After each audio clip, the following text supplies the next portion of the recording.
Hello, my friends. Hello. Oh, yeah.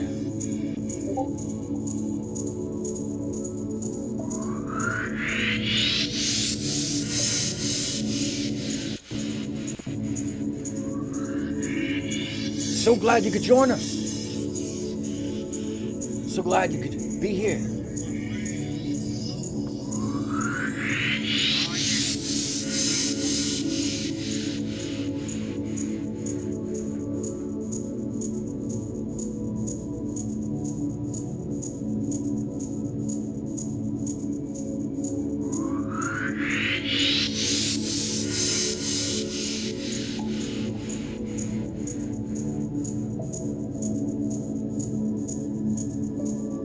So glad everybody could be here.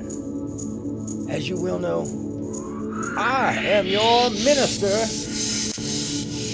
for the Sunday FUNDAY, Ministry of the Flying Pig. Call me the maestro. That's what we're going with now. And hallelujah to you. If you're not familiar with what we're about here, we have no denominations.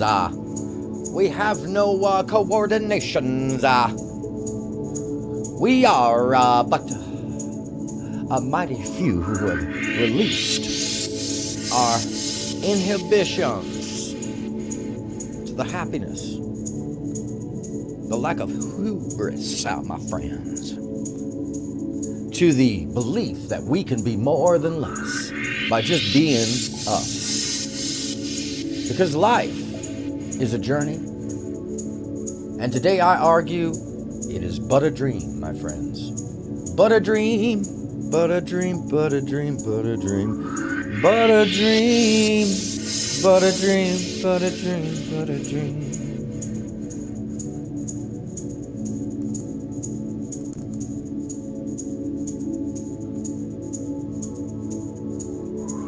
And I think everybody knows what the rules of this ministry are. First, it's to give way to the relaxation, to the idea that we can be, whatever we want to do. So if you put me on the background, you want to hang out, that's cool too. We have yet to begin. We are just opening the doors to the parishioners who wish to be whatever the fuck they want to be today. Because as the maestro, your minister here, there is nothing but love for your need to drink a cup of tea, throw your shoes off, and maybe even wander around outside with the cell phone in your hand or the Bluetooth speaker on in the background, or enjoy the visuals provided by me, the maestro here, otherwise known as your in-house preacher, for what is only known as the ministry of the Flying Pig. I'm so glad you could be here. Stand by as the doors are just opened. We're getting into it. Today, my friends, we are going to share the almighty idea of the dream. The dream in life, the dream in reality, the dream is reality. We're going to talk about this. The call-in line is about to be put up. And, Emily, I want to welcome you in. Welcome you in. I'm hoping that we have some guests today. Hopefully, if my alien-crafted friend has got the time, I believe we'll be getting a call from a captain. But I'm not sure. I'm not sure because the testifying is up to each and every individual for their own choices, my friends. And that choice starts here. So we're going to talk about dreams and the way they relate to us in life. But first, let's get into letting go. Because that's the pig. That's the flying pig. We just open ourselves up and release that stuff. So before I actually, walk on up to the pulpit, I want you all to take this time.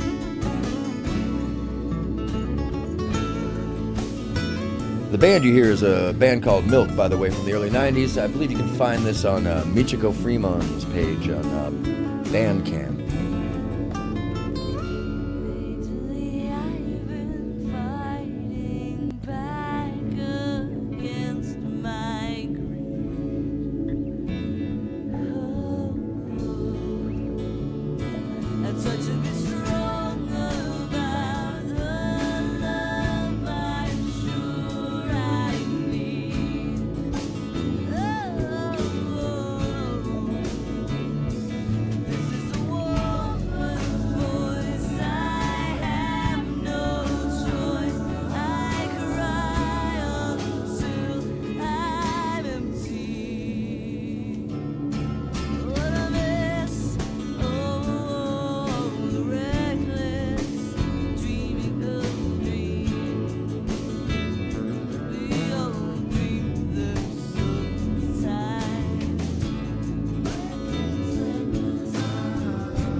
problem. So African peoples also is coming to pray as like Hare Krishna. We are not different, that African and that is all brothers. God by any name, Buddha, for whatever tradition, Jesus. If you're calling them, you're calling God.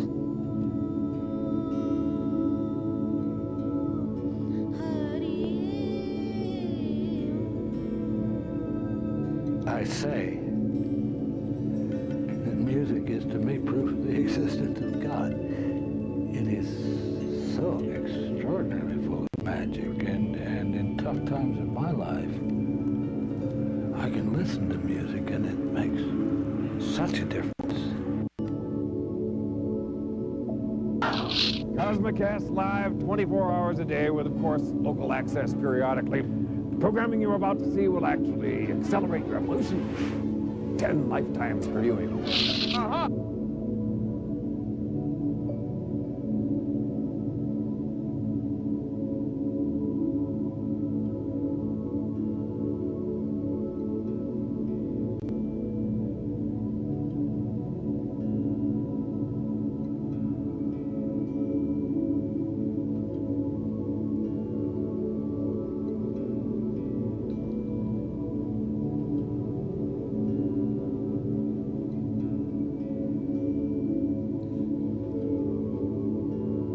No problem. So African peoples also is coming to pray as like Hare Krishna. We are not different, that African and that is all brothers. God by any name, Buddha, for whatever tradition, Jesus. If you're calling them, you're calling God.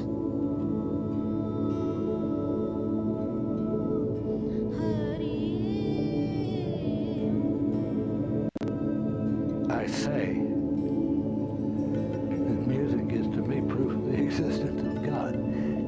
It is so extraordinarily full of magic, and in tough times of my life, I can listen to music and it makes such a difference.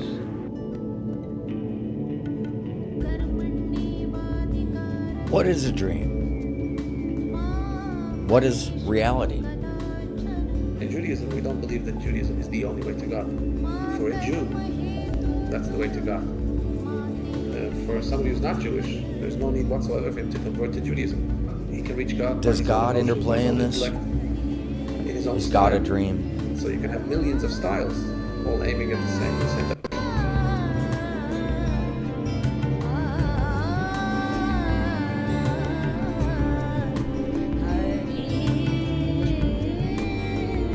No religion, no caste, no color, one human being.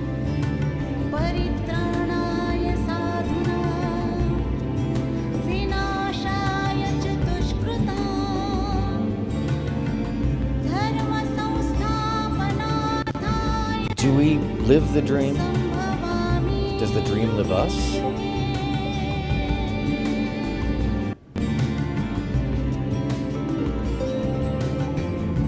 I think from Buddhist point of view, it's never said that there's only one path.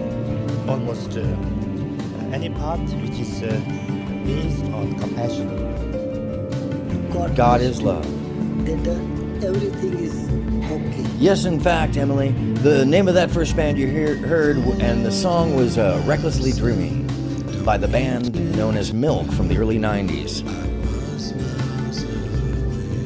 I believe that if we're to believe there is a being, I think that's a being made up of us all, frankly, in my opinion. But it's just my take. You don't have to take that with you. That's not what we're about here, as you well know. Today, we're talking about the consciousness. Today, we're talking about the being.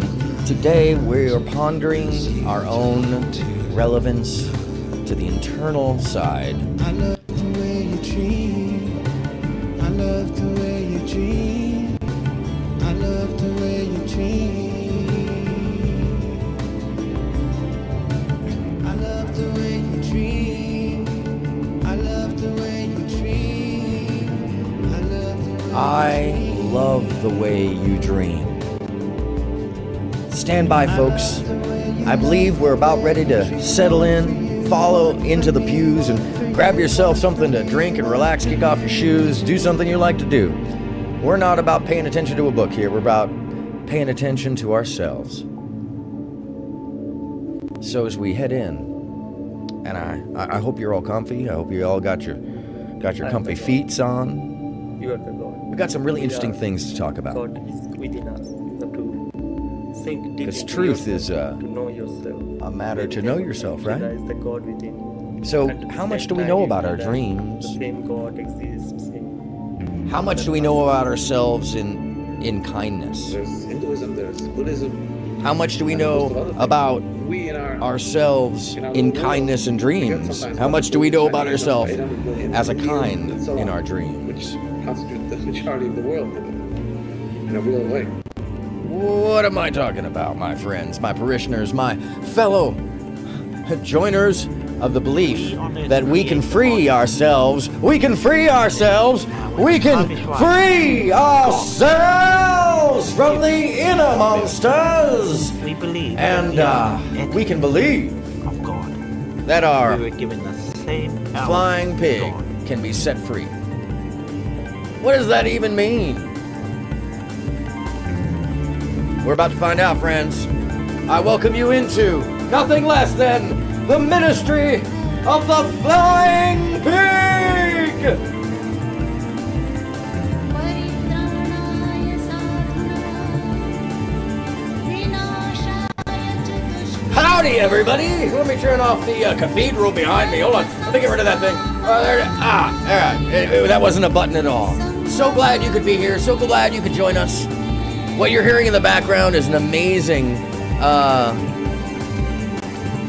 yes, all-inclusive. There is nobody that can walk in here that we wouldn't include today. And I'd argue that it's important to include everybody into this concept because we're talking about dreams. We all have them. We all believe in very similar concepts, and dreams are important to take hold on and get an idea of what's really happening, right? Because we need them in our souls. But first, let's get let me get comfortable. Hold on a second. I got my water over here. Hope everybody's got something to drink and something to like kind of get into here. So what's behind me? And by the way, why the heck does Discord decide to just break in every time? I've had it on for 3 hours. Suddenly, everybody's talking on Discord for no apparent reason while I just started the ministry. I was about to call it a show, but really it's a ministry. So, So, the dreams and what we're looking at right here is a small expose in music and production from early in the 2000s by a group called One Giant Leap. This is on YouTube, by the way. That's actually why I'm using it, because it's fair usage once you turn it into another piece of art. Speaking of which, if you want an example, there was a conversation last night about art. And what are we hearing in the background? We're hearing a 4 hertz tone, actually, rolling. It's actually a binaural piece of audio, but I'm gonna pull it out real quickly here. Give me a second, and I'm gonna pause the music. Let's fade that out real bit. Yeah, now we are a little more focused, I think. I think we've got it a little more involved in the moment. I think we're here together. So what a great thing. And thank you for being here at the Ministry of the Flying Pig. By the way, Emily, holy smokes, Emily, once again. Hold on, none of these are the sounds that I want to get to. Wait, hold on. It's Emily donating to the local daycare. How awesome! Once again, you are a...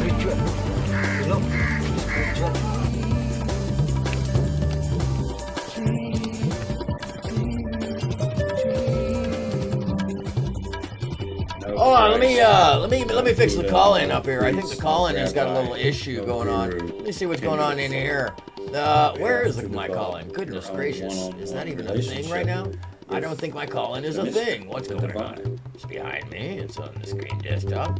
Anyways, video around, chitter chatter. By the way, yeah, there's a chitter and there's a chatter. So if you're on, if you're on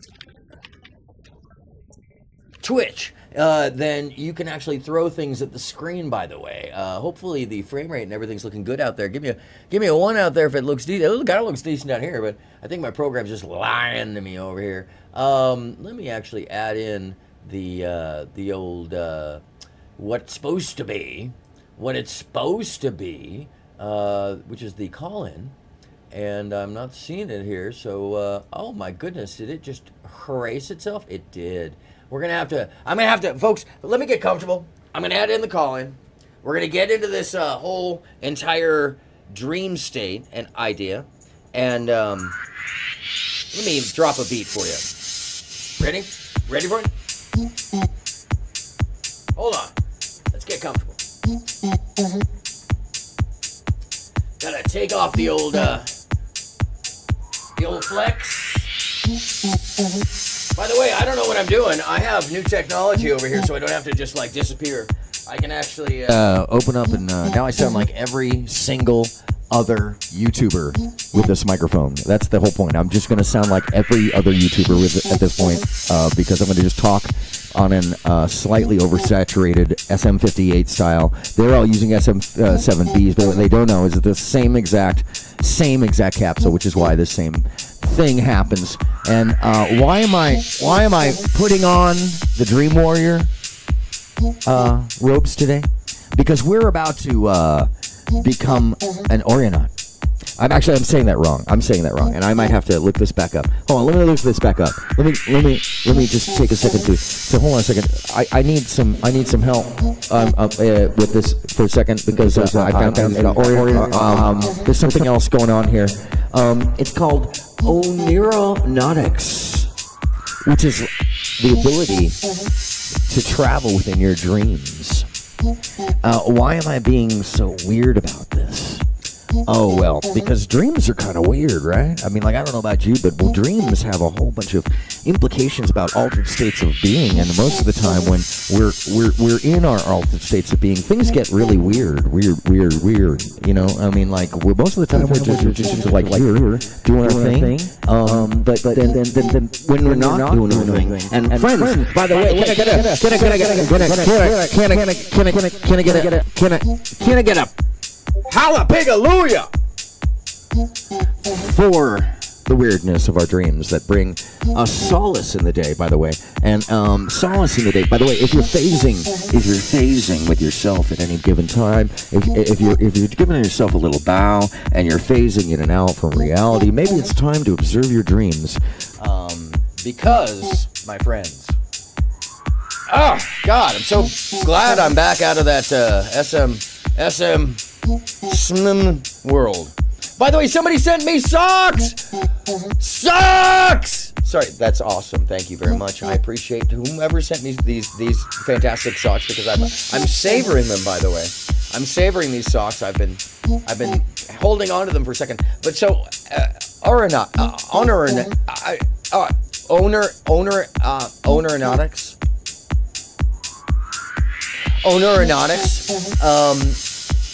Refers to the ability to travel within a dream on a conscious basis. Such a traveler in a dream may, in fact, my friends, be called an aronautic. But what does that really mean? And I want to explore that with you. I mean, I want to explore the altered states of consciousness that we all are, I think, fairly well aware with, because most of us dream. Most of us find ourselves in an actual dream state at some point, right? I'm hoping so. Let me know in the chat if you haven't ever had a dream, because then I want to talk to you about this at some point in time. And if that's so, you know, why haven't you had a dream? Is this a choice? Is this something you're keeping at bay? Let me see. Oh, hold on a second. I need to relabel something right here on the. Oh, I'm gonna do a little magical, whimsical rename of something. Let's call it the call in. Oh, hey, look at that! Look at that! It even knew, my friends. Match title: Window title must make a frickin' match. Thank you. Thank you, my friends. Do not capture the cursor for this. Hallelujah. We have a chat. We have a chat. And what I'm going to do here is I'm going to just fancy it up, my friends, right in front of you. Because you well know, my friends, we are a space where dreams come true in all facets. Where dreams are happening in real time. And when I say dreams are reality and they are not just an imaginative concept, my friends, no, they are absolutely real, 100%. And I'm going to start with, well, first, I'm going to take us out. Let's see. I just have so much great fucking material today.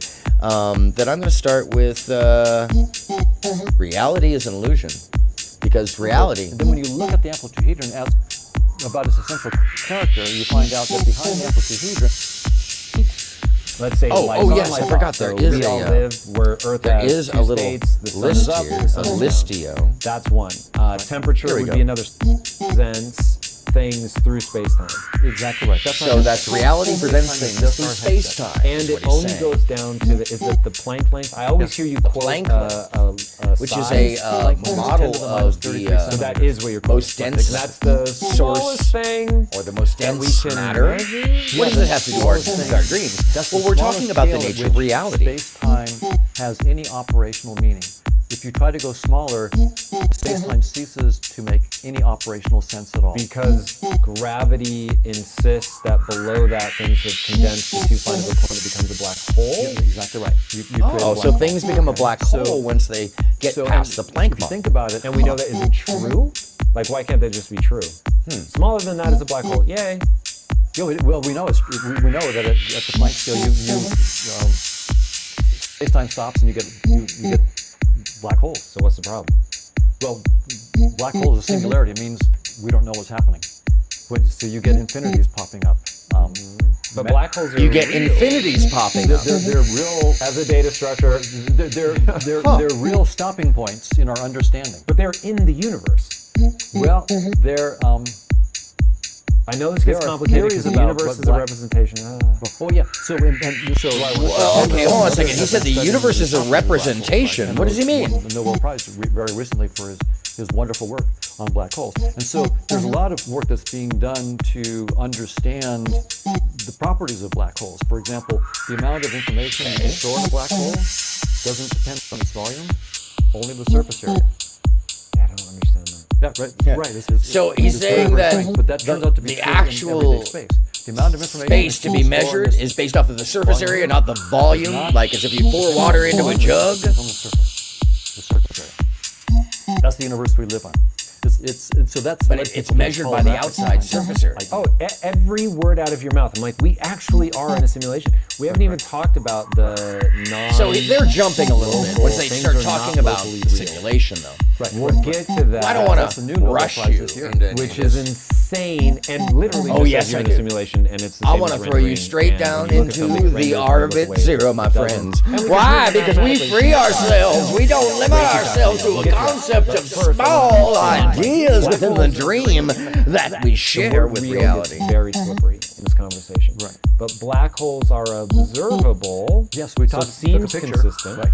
So the idea is that the notion of space-time at instead of 10 to the minus 33 centimeters, say 10 to the minus 40 centimeters. What would that mean? It has no meaning.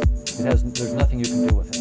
So black holes are fine. They're objects there that are at the end point of what space-time can do. But if we say, but I thought space-time was fundamental, that means I should be able to talk about what's happening at 10 to the minus 50 centimeters, and you just cannot. There's no operational meaning. And in that sense... So you're saying whatever is fundamental will be able to tell you exactly what's happening inside of a black Well, hole. or it will tell you that this whole framework in which black holes appear is the wrong framework. Or it would tell you that the framework, creative solutions, hallelujah. We are here to free ourselves and learn about dreams. We're here to talk about whether or not dreams are reality now. I'm so glad you could be here. I'm wearing the socks that somebody sent me because as you well know here, we are open with ourselves, letting the freedom of the flying pig happen from within our souls. Hello, creative. Hello and welcome. And hold on. Before we miss too much here, let me catch this up, because apparently my audios are not syncing, and I have 3 solutions to this, as you well know, so that we can get all of the audios all together. Let's see, there it is. Oh, I see something that's happened here. Oh, yes, there's an extra something going on. There's always something extra, isn't there?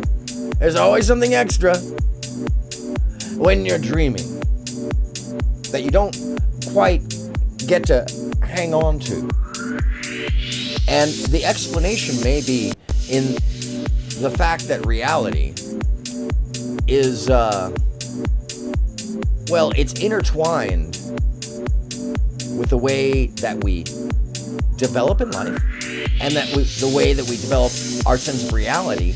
And it's where we have a nocturnal rest for our computers, so to speak, which is why I'm starting with this video, because I want to talk about us in a computational sense rather than looking at us from some kind of animal state. I want to talk about how our brain works in conjunction to the reality that we have around us. And there's a lot of great information out there, and so I'm starting in the headiest, nerdiest space. I feel like you have 10 things playing at once, and I'm confused on top of animated animation art in the background. Yes, indeed.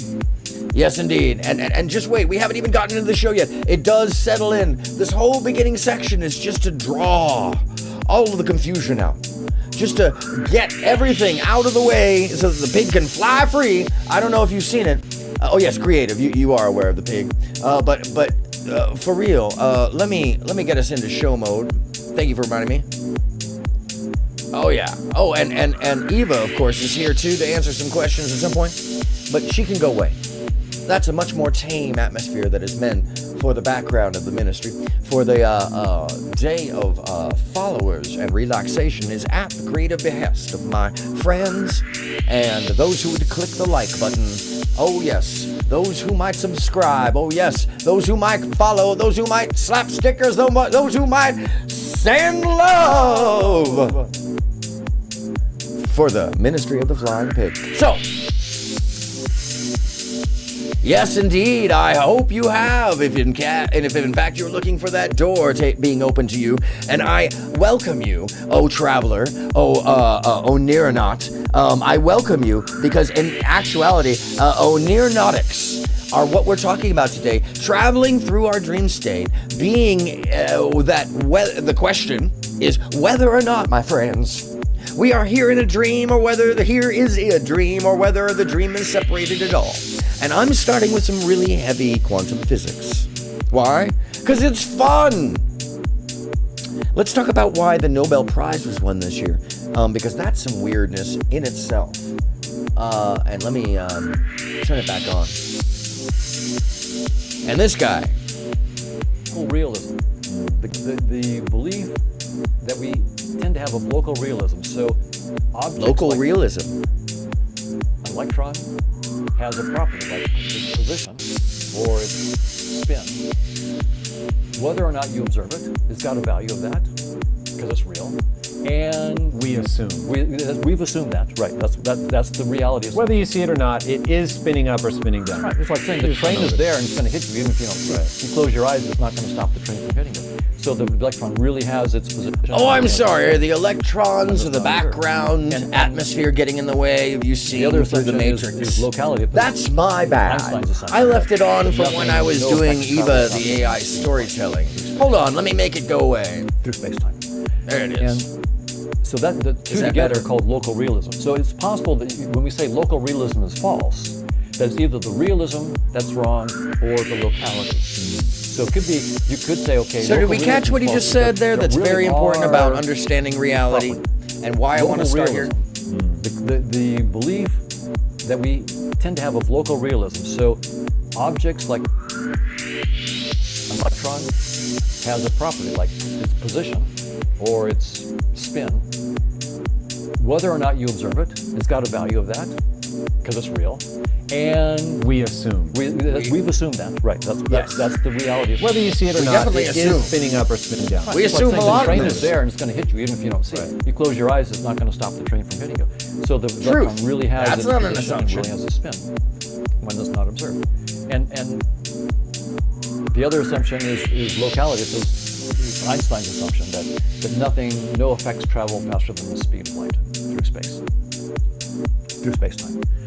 And so that the two together are called local realism. So it's possible that when we say local realism, that's meaning either that realism we that's wrong perceive or these the things in locality. real time, and when So it we're could not be- there, you could they're say, essentially okay, not local realism rendering is in false front of because us. There really are properties that exist, but they travel. Their influences go faster than the speed of light.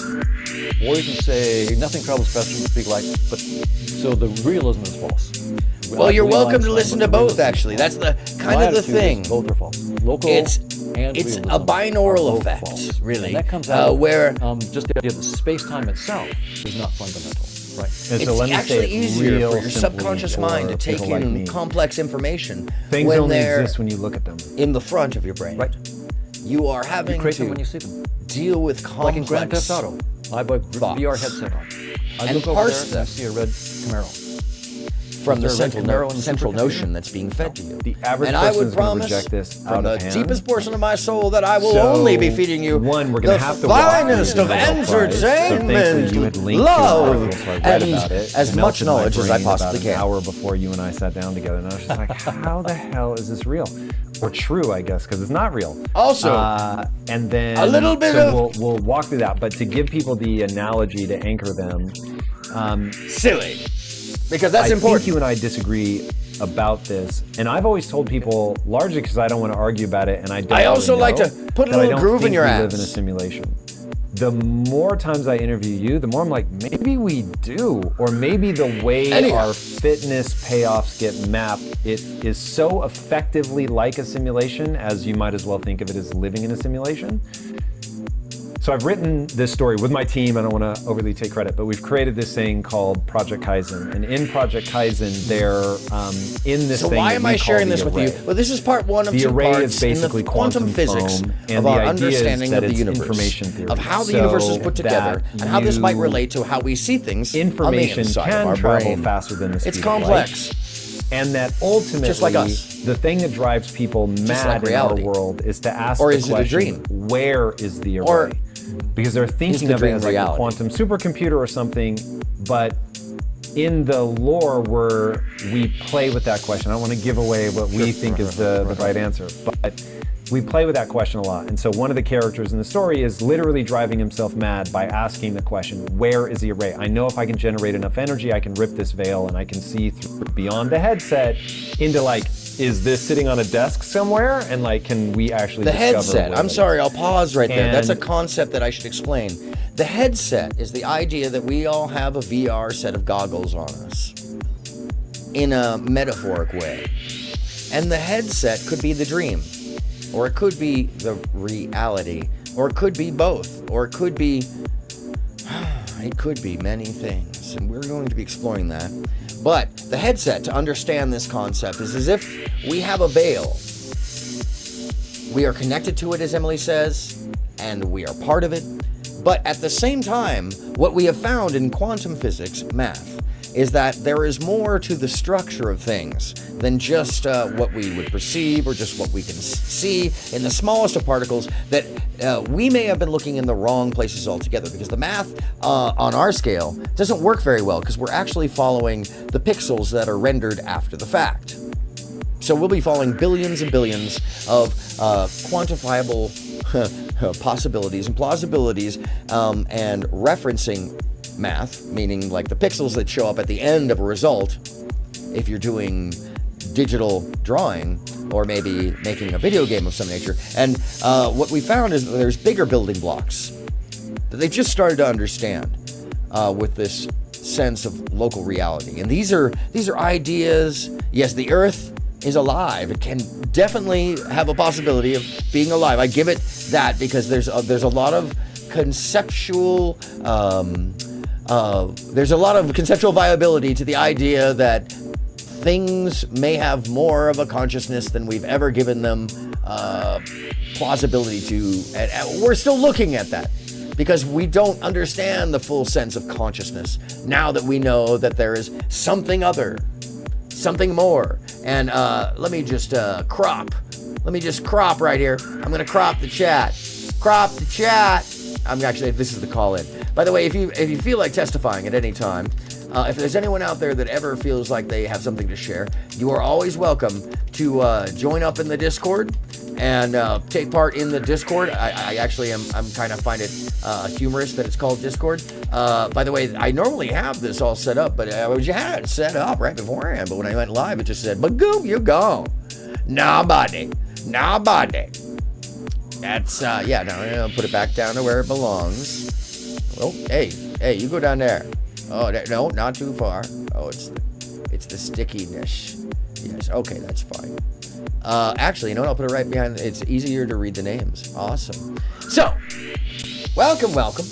Dreams and reality. Reality is malleable, apparently. And so here we're talking about a headset. And its with that application idea, that I should probably at first finish I thought the headset is a concept that reality reality is a helmet around us, and that we, to see the outside of the void, the outside of the veil, to get past the headset, need to understand how to actually pierce this veil, the idea that somehow we are living in this perpetrated dream. And I've talked at length in other podcasts, or whatever we want to call these things, about our perceptual basis and how we have a shared reality, and how there's so much proof that we're using our brains in other ways to perceive the world that is not just, it's not just, how do I say this, limited to our eyes. It's not just limited to our ears. It's not just limited to our fingertips. It's not just limited to our sensibilities. No, my friends, we are making up reality by actually perceiving this in real time. And I'm going to share with you something that explains this a little better than just this. It's called Dr. Quantum. It's actually a cartoon that I love to share because it's highly entertaining. And it looks like, of course, there's so many videos. So many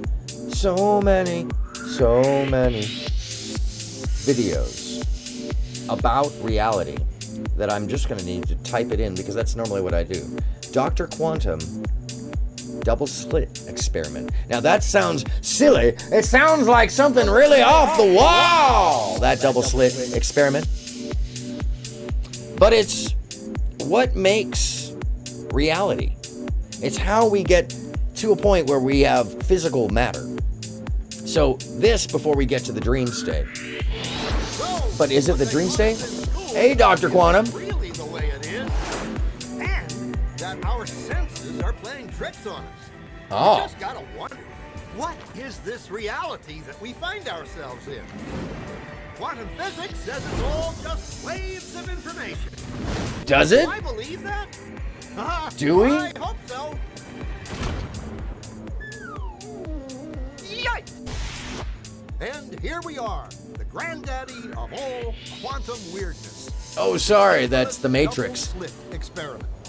I was thinking about it, so it happened. We first need to see how particles, or little balls of matter, And then I observed it, so it if we randomly became. shoot a small object, say a marble, at the screen, we see a pattern on the back wall where they went through the slit and hit.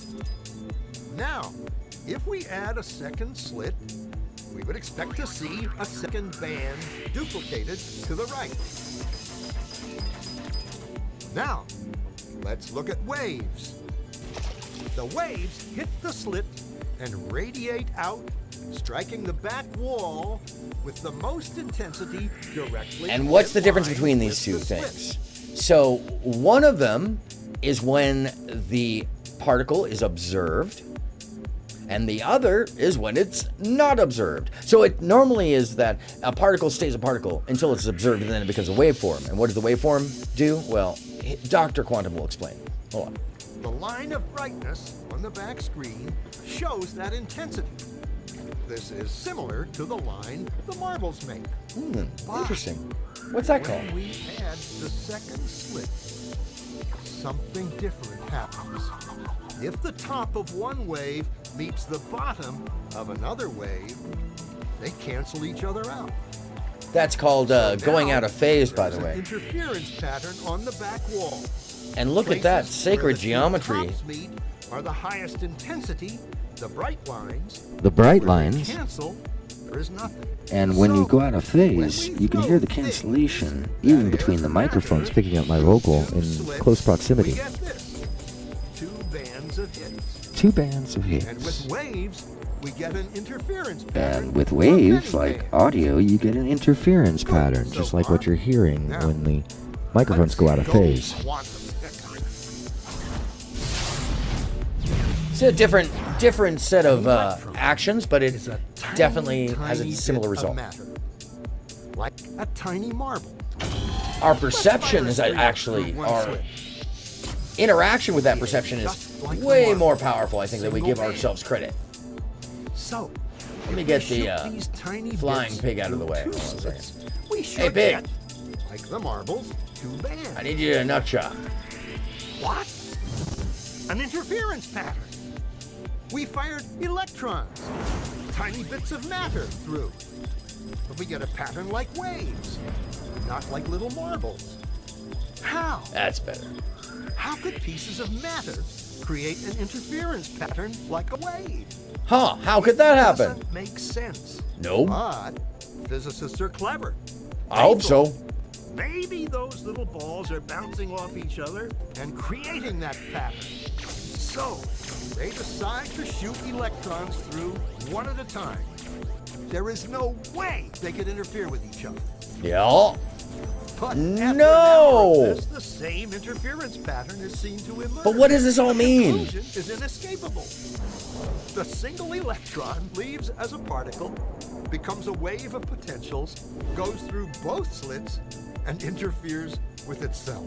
So Hit the what, wall when he says like that, a he's mentioning potentials, and what that means is that the waveform is becoming choices, options, variables in reality.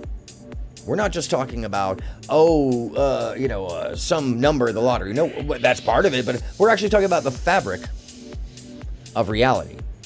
And what the physicists were talking about at the beginning of the show was the recent Nobel Prize won over the math surrounding the fabric of reality rendering itself when it is observed, which is what I'm describing to you here in what used to be a theory is now math and science. Science! Mathematically, it's even stranger. It goes through both slits and it goes through neither. And it goes through just one and it goes through just the other. How the hell does it do all this? Possibilities are in superposition with each other.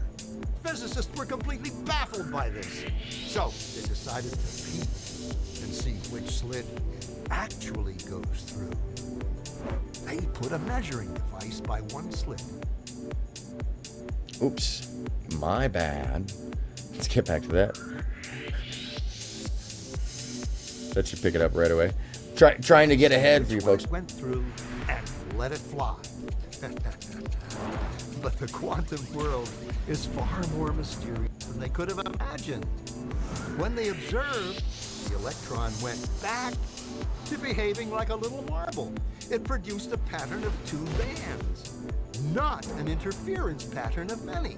Huh, why would that happen? The very act of measuring or observing which slit it went through meant it only went through one, not both.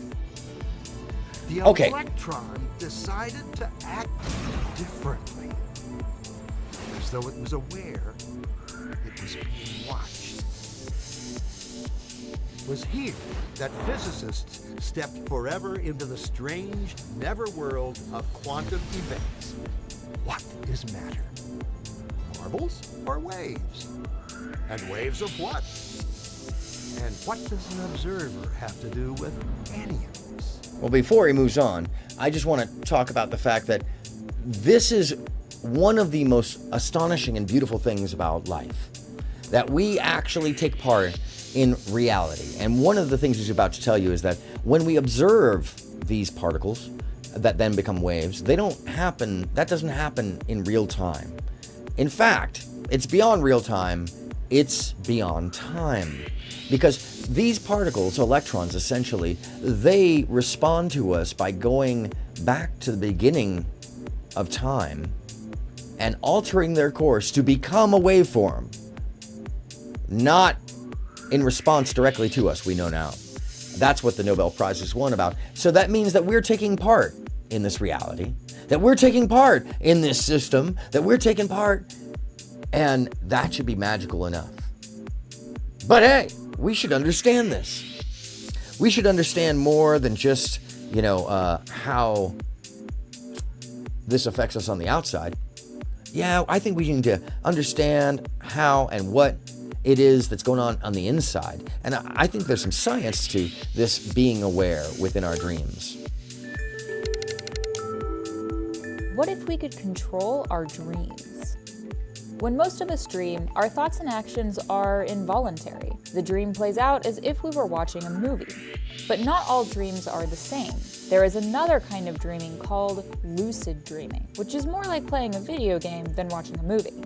By definition, lucid dreaming is simply the act of knowing that you're dreaming whilst you're dreaming. My name is Matthew Walker. I am a professor of neuroscience and psychology at the University of California, Berkeley. So if anybody ever tells you that there's no sense of what's going on here, that there's no sense of how this works, I want you to understand that there's an entire science behind this, that there's way more to this than just falling asleep at night. There's way more than just, how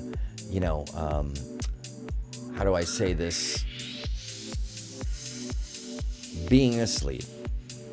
Where we might actually be awake in another whole format. So let's roll this back real quickly so it times out. What if we could control our dreams? When most of us dream, our thoughts and actions are involuntary. The dream plays out as if we were watching a movie. But not all dreams are the same. There is another kind of dreaming called lucid dreaming, which is more like playing a video game. Definition, lucid dreaming. It was not happy. Gonna have to. There we go. Whilst you're dreaming. My name is Matthew Walker. I am a professor of It's not happy at all. Oh, let's go in here and fix that unhappiness. It happens, folks. I want this to be the best for y'all. So, here's an easy fix for all that. Easy fix for all that. Hello.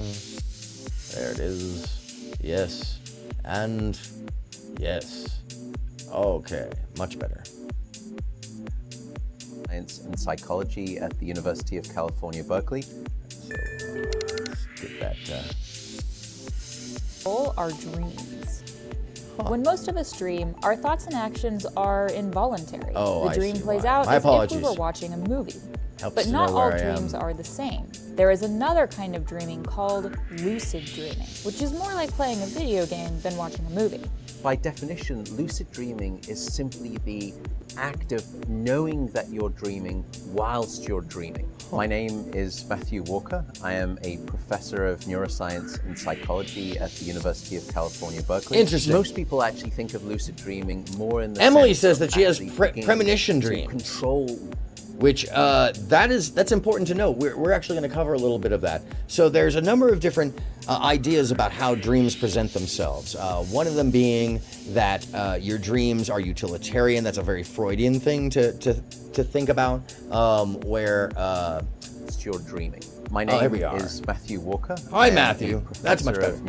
And then there's another one that is a social, transformative dream. Think of lucid dreaming that more in the sense of actually beginning. We'll look at it as well. What you're dreaming. And they have different purposes, and there's different psychologists who say different things about them and how they present themselves. But there used to be an entire science and religion based around this.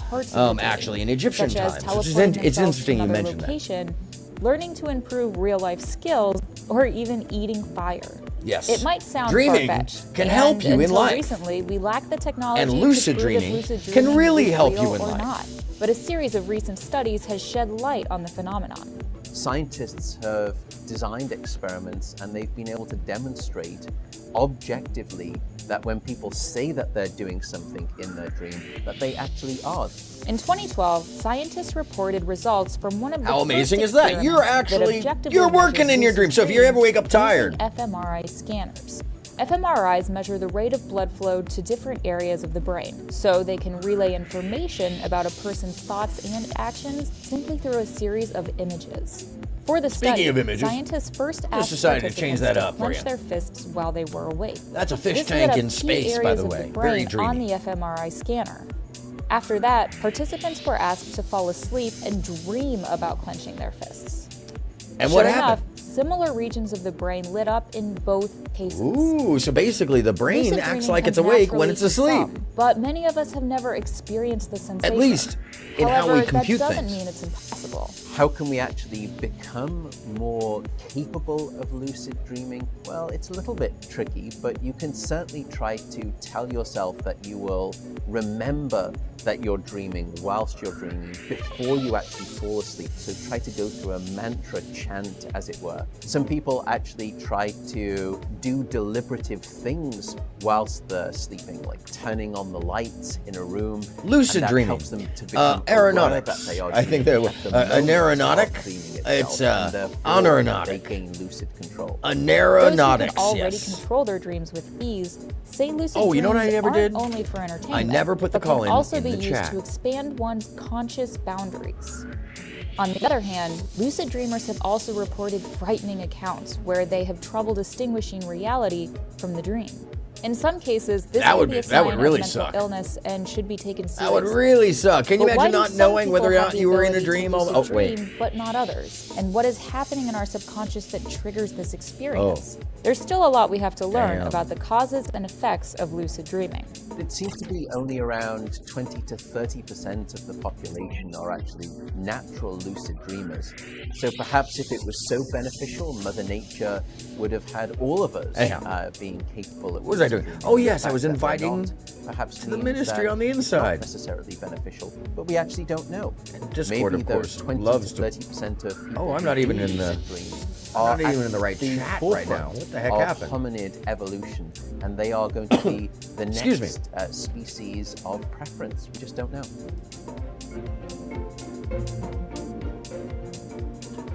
Not even in the ministry right now, which is how embarrassing for me.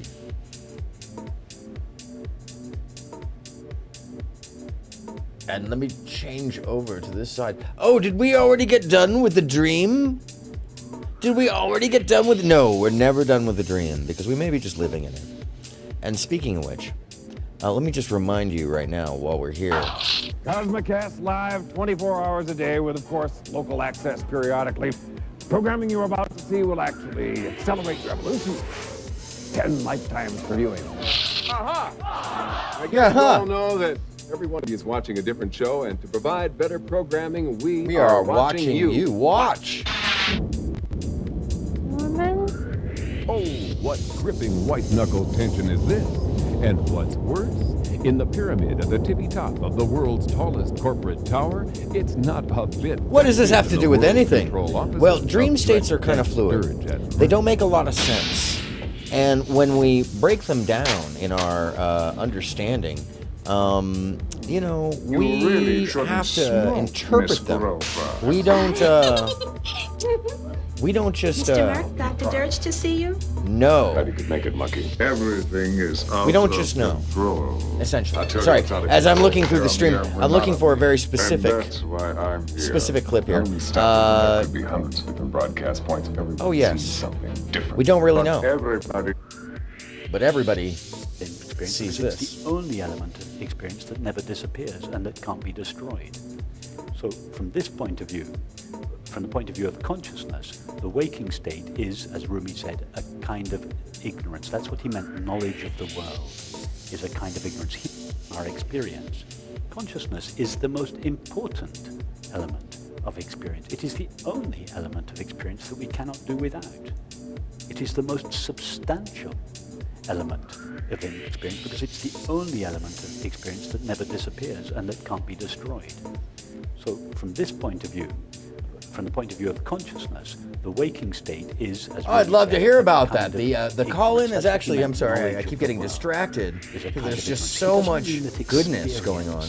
It's not a. It's There's not so a- much He's not learning rejecting about what we do but he's in our dream rejecting states. experience as it is conceived by the waking state mind, as a multiplicity and diversity of objects made out of dead inert stuff called matter. That kind of a world is ignorance, and is an illusion. But experience itself, made of consciousness, is absolutely real. So in that sense, yes, what we once considered to be real, there it is, objects made of matter, become less and less and less real. And correspondingly, what we once considered to be completely unreal, to the extent that we didn't even think about it at all, consciousness, is now realized to be the sole reality of experience. So consciousness and matter change place. So does that... We should say, even... Does that clarify some things for you? That consciousness and matter, at some point, they exchange in our waking and sleeping states. So that may explain a lot of behaviors and experiences for us. What's important and I think with the word matter, again, betrays our belief that things or reality is made out of matter. We should say it doesn't really consciousness. It doesn't really consciousness. Right. Or instead of saying, what's the matter? What's the consciousness? Crying, you should say, what's the consciousness? Yes. So it doesn't see. It seems that it's not so clearly defined anymore. Say that again. It seems as though it's not so clearly defined anymore. The dream state and the waking state. Yes. I mean, experience is experience. Yes. As far as the brain is concerned, experience how do we know is now? Experience. So how do we know? We're not in a kind of dream state. Exactly. Now Actually, I ask myself that question. We don't know. Yeah. We do not know. Yeah. So then Because as you're implying, when we're dreaming, the dream, from the point of view of the dream, has exactly the same quality of reality as does the waking state from the point of view of the waking state. And it's true that both the waking state and the dream state are equally real.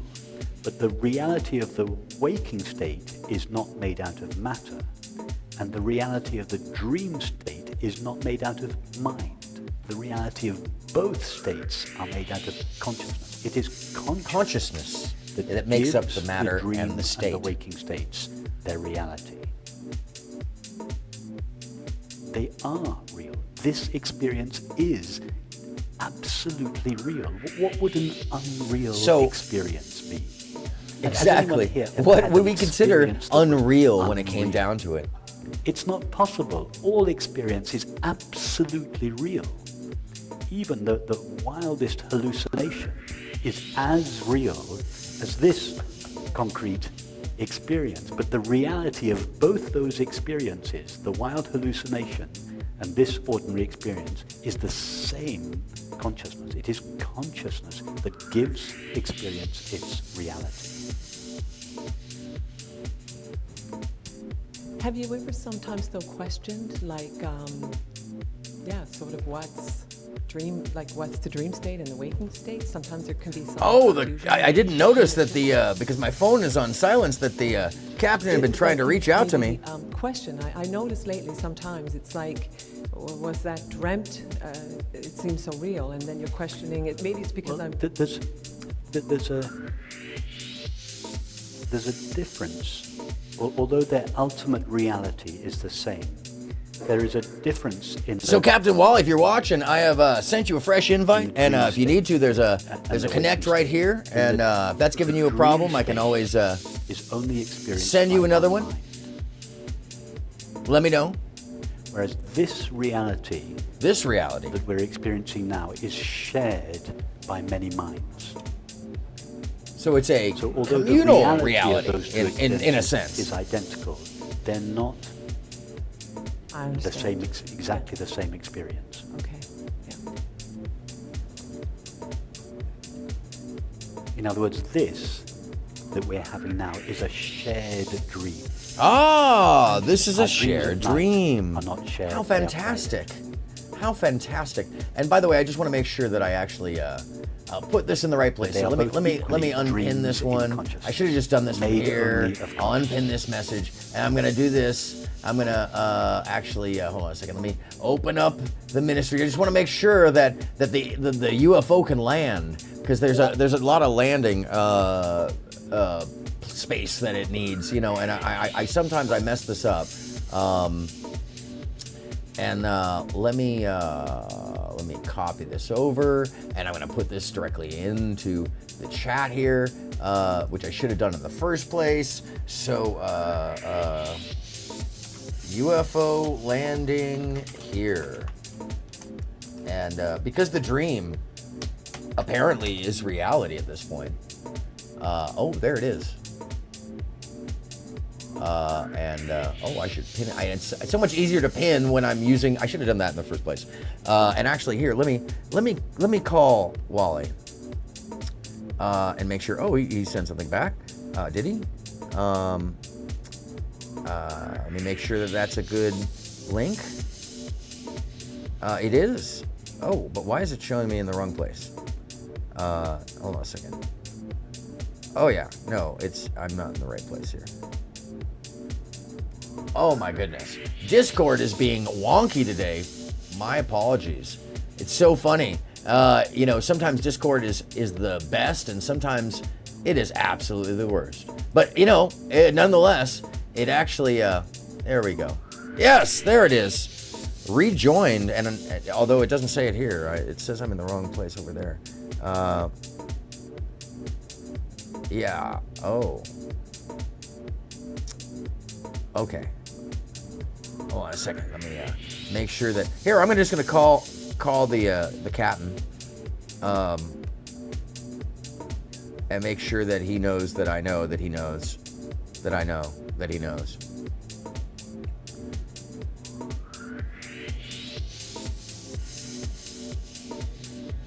Hey Wally,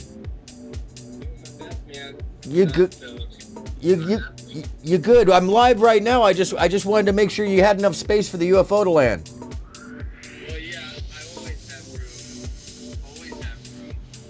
Oh, that's good. That's good. Yeah, take your time with that. I mean, no stress whatsoever. I'm just getting in the materials right now, so anytime, just let me know if you have any issues. Is it? All I have are issues.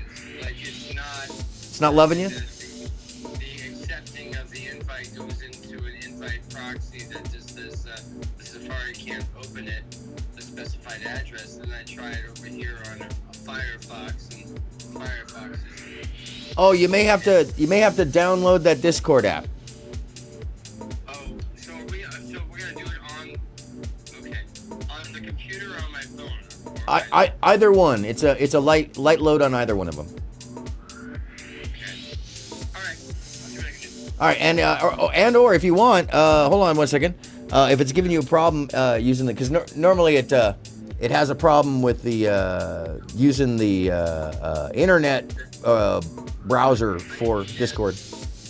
I'm downloading for Mac now. Hey! All right, so I'm also going to send you right now, just to back it up, I'm going to send you an invite to the whole of the lookup server, just in case. So once you get there, you can just scroll down and go to the ministry. You'll see me sitting in there.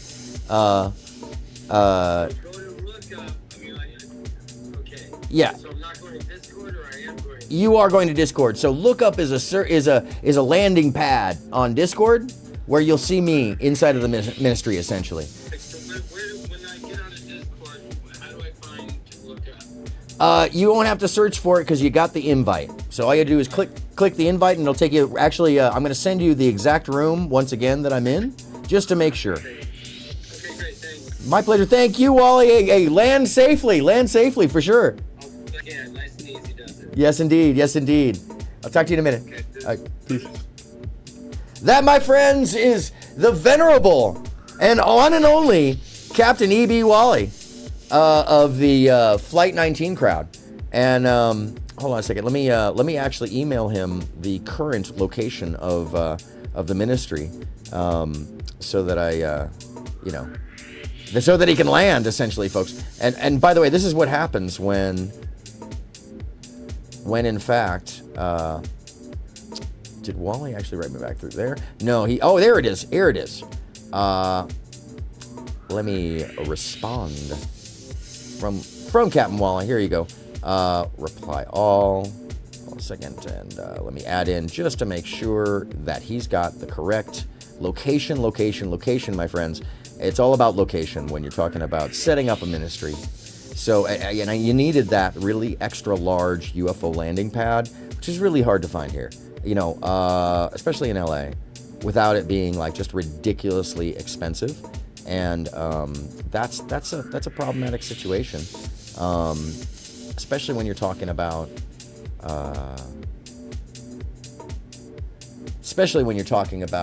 inclusivity, because then you got to have not just the UFO parking, but you got to have the Sasquatch parking. You got to have a little bit of the alien drive-in. You got to have the ethereals in there too. I mean, come on, folks. It's a tough situation. That's all I'm saying. It's just tough. I'm sorry. Did we veer off course? Did we veer off course? I'm sorry. Because we're talking about dream states. Yes, I do believe we travel in sleep. I think that there's something to that. I think that in fact, there is something to the fact that we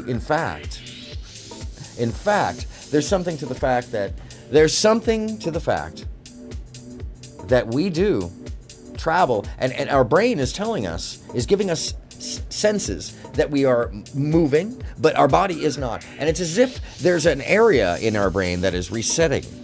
But what we were at right at the end of that conversation was whether or not reality is making us, or whether the dream is making reality, and they're both contiguous. There is no difference as far as the brain is concerned between the two, which brings me to a conversation that never happened between Terence McKenna and Alan Watts on the existence of the DMT spirits, who often are found. Good evening, everyone. Welcome to our podcast today. My guest today is Terence McKenna, altered states a of renowned consciousness. philosopher and ethnobotanist. Terence, Oh, it's yes. great to have you here. LAX should have all the travel. It's an honor to be here. But it's Today actually we're going to be discussing a topic that's been on the within minds of many ourselves, people I believe. in The the dream psychedelic lets us community. travel. Are the entities encountered in DMT experiences real or just products of the imagination? Yes, that's a great topic. Personally, I believe that these entities are real. They exist in a parallel dimension that we can only access through altered states of consciousness. Terence, I must respectfully disagree. I believe that these entities are simply products of our imagination. They are archetypes that we've inherited from our cultural history. Is it our But imagination? Alan, there's If so it's much evidence imagination to suggest that these entities isn't are any real. different than People from all over the our world waking have state? had similar experiences, and they all report encountering the same beings. By the way, this is Terence That may be McKenna on the true, left. Terence, but I believe that these experiences are subjective. And this they is are Alan shaped Watts. by our cultural and personal Philosophy. beliefs. And I believe that there's a Aeronauts. danger in taking these experiences too literally. But these entities have so much to teach us. They can help us understand the nature of reality and our place in the universe. I agree that these experiences can be transformative, Terence, but I believe that we must be careful not to get lost in our own fantasies. We must maintain a healthy skepticism and critical thinking. I see your point, Alan, but I believe that we can't dismiss these experiences just because they don't fit within our conventional understanding of reality. I agree that we must be open-minded, Terence, but we must also be cautious. We must approach these experiences with humility and respect for the So we mysteries need to of life. look at I these couldn't agree things more. I think that's a great note with to a end on. not just a Yes, critical mind, indeed. but with an open Thank you for sense joining us today, Terence. of understanding. Thank you, Alan. It was a pleasure to be here. So now we've heard from the humans, but I think what's important here is that we understand that there's two sides to this story, and by two sides of the story, there's also, the dream state side that seems to be very prevalent when people go over to the altered states of consciousness. Once they allow themselves to experience something further that suggests that maybe there is something more than us, just beyond this dimensional view, just beyond this dimensional value, just beyond this sense of reality that we have in the waking state. And they are called DMT entities. And what you are actually watching is AI developed by a very experienced and specialized scientist who studies altered states of consciousness, specifically in the vein of DMT, for mental health research. And so this person has been doing an amazing amount of research looking into the experiences, how the optic nerves respond, how the brain responds, what is and what is not going on inside the brain, and how these things are reality. And by how are they reality, I mean, how is it that we are perceiving them the same as reality? And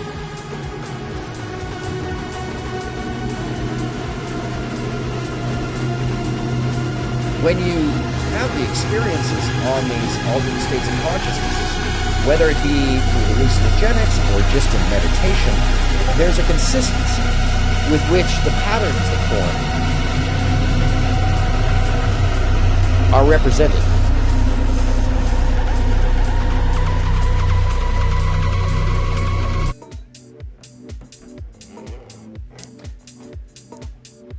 And so I think I'm sorry. I'm sorry. Am I hearing an alien? Am I here? Hold on a second. Let me turn down the music, ladies and gentlemen. I think we have a visitor in the building. Holy smackers! Coming in slowly. Hold on a second. Are you okay? Are you okay to land it, sir? Do you have clearance out there? Are we? Okay. No, take your time. You're more than welcome. Welcome into the ministry, by the way. I'm so glad you could actually... There he is. Hold on a second. Let me pull up the old chitter chatter box. Oh my gosh. It's Captain E.B. Wally from fucking Flight 19. Oh my God, excuse my language. I'm just so shocked to see this. And let me of course Oh, it's lovely. Go for it. Do what you got to do. Oh, look at that. Here's the call in. There it is. Sometimes it's hard to track down the amount of things I got going on in here. Holy mackerel! Look at that. Look at who's here. Ladies and gentlemen, I want to introduce you to the one and only captain of the UFO, of reality and non-reality, drama and love. And I want to welcome you here and thank you, sir, actually, for landing your ship. I really do appreciate. And by the way, this captain and I, we go way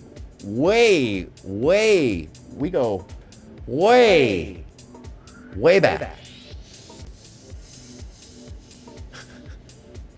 How are you feeling today, sir?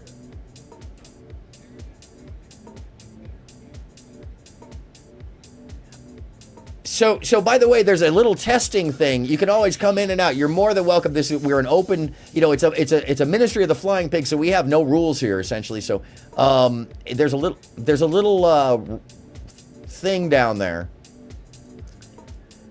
There's a little thingy down there. There's a thingy down to the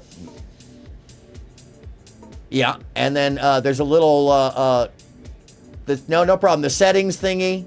That setting thing. Hold on a second. Let me hop out my chair. Oh, the audience. By the way, so I don't know if you saw. Oh, hey, look at you now. Holy shit. Hold on. Let me get back down to my chair. Hold on. I gotta push it. Oh, jeez. Oh, good. You look amazing.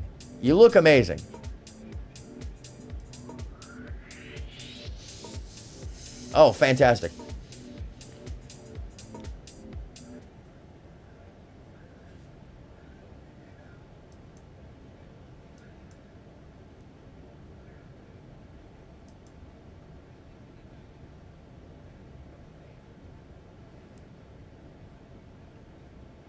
Oh wow! Look at your cockpit. I mean, talk about a spaceship going on over there. What you got going on, Evie? And tell us a little bit about what you guys do. Because I mean, I know what you do, but the folks who come here to hang out and just chill on a Sunday and show love and just be, they don't know anything about the spaceship that just. Oh, cheers! Hey, cheers to you, sir. And l'chaim. Loho! Sorry.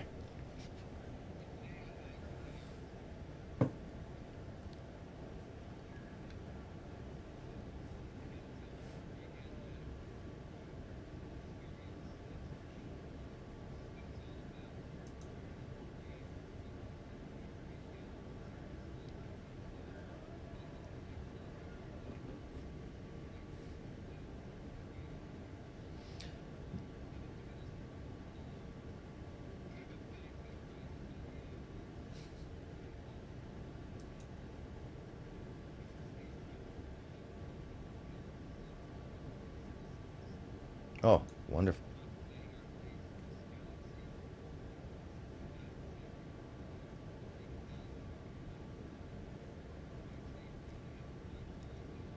Oh, that's amazing. And so describe how you're doing this.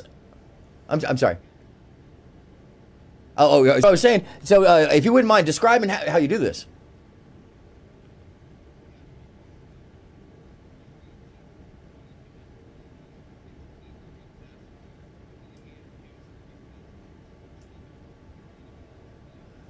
No.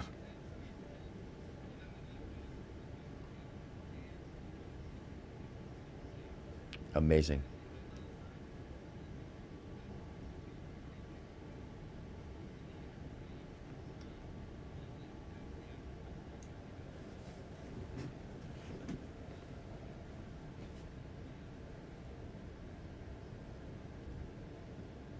That's amazing. So, I mean, what kind of engine do you have under the hood there? Because it sounds like you got something that can really like take off and get at least out of the gravity pull. So I'm amazed. I mean, is this fully internally powered by your brain, or is this a central cortex thing? What are we really talking about here?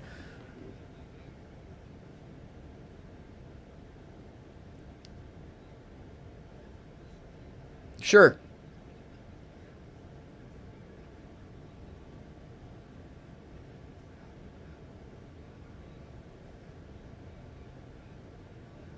Sure.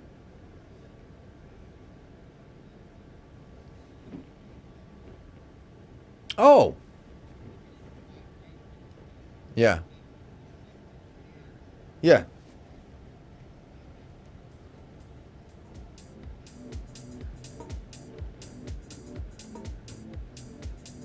Oh, that's fantastic. That's amazing. So when you say that, and now, are we talking about something where we got to buy a ticket, stop? Is there a freaking flyer program going on? What are we really dreaming about here?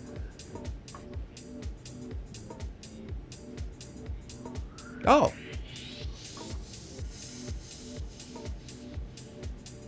Uh-huh.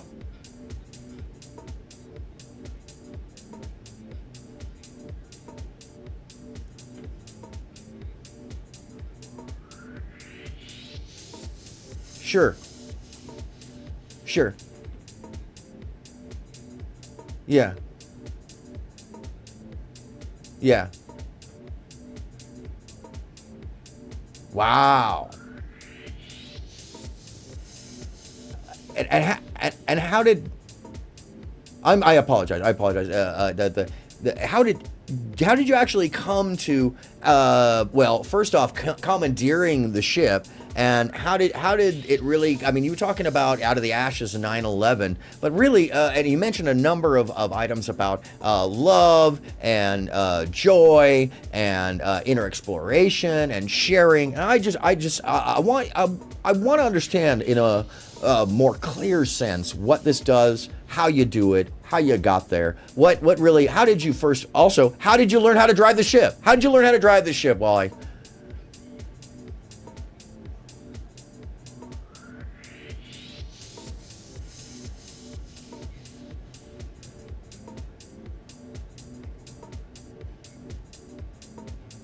Interesting.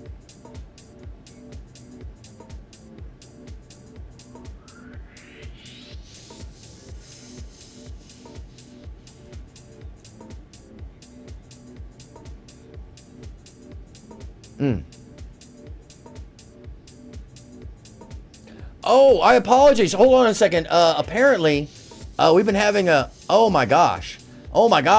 Captain, I apologize. Somehow you didn't get into your audio didn't get in here, and I think it's all my fault here. Give me 1 second. I will. The audience is telling me that they can't hear you, so we're gonna have to have a little bit of a rediscussion. That's my bad tech. But so we've been doing a mime with L'chaim.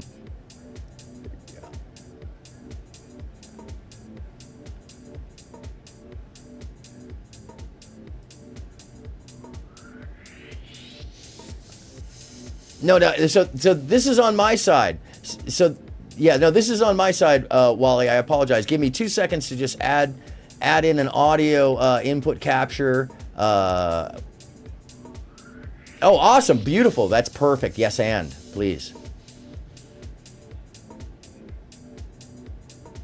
Oh, look at that. Look at that thing. Yeah, it's almost there. Just gotta select it from a little. There it is. Let's. All right, there it is. Audience, if you give me a 1 in the chat, hey, would you mind checking your microphone? The interstellar programming wasn't locking in for us there. Hold on, let me actually also add it into the.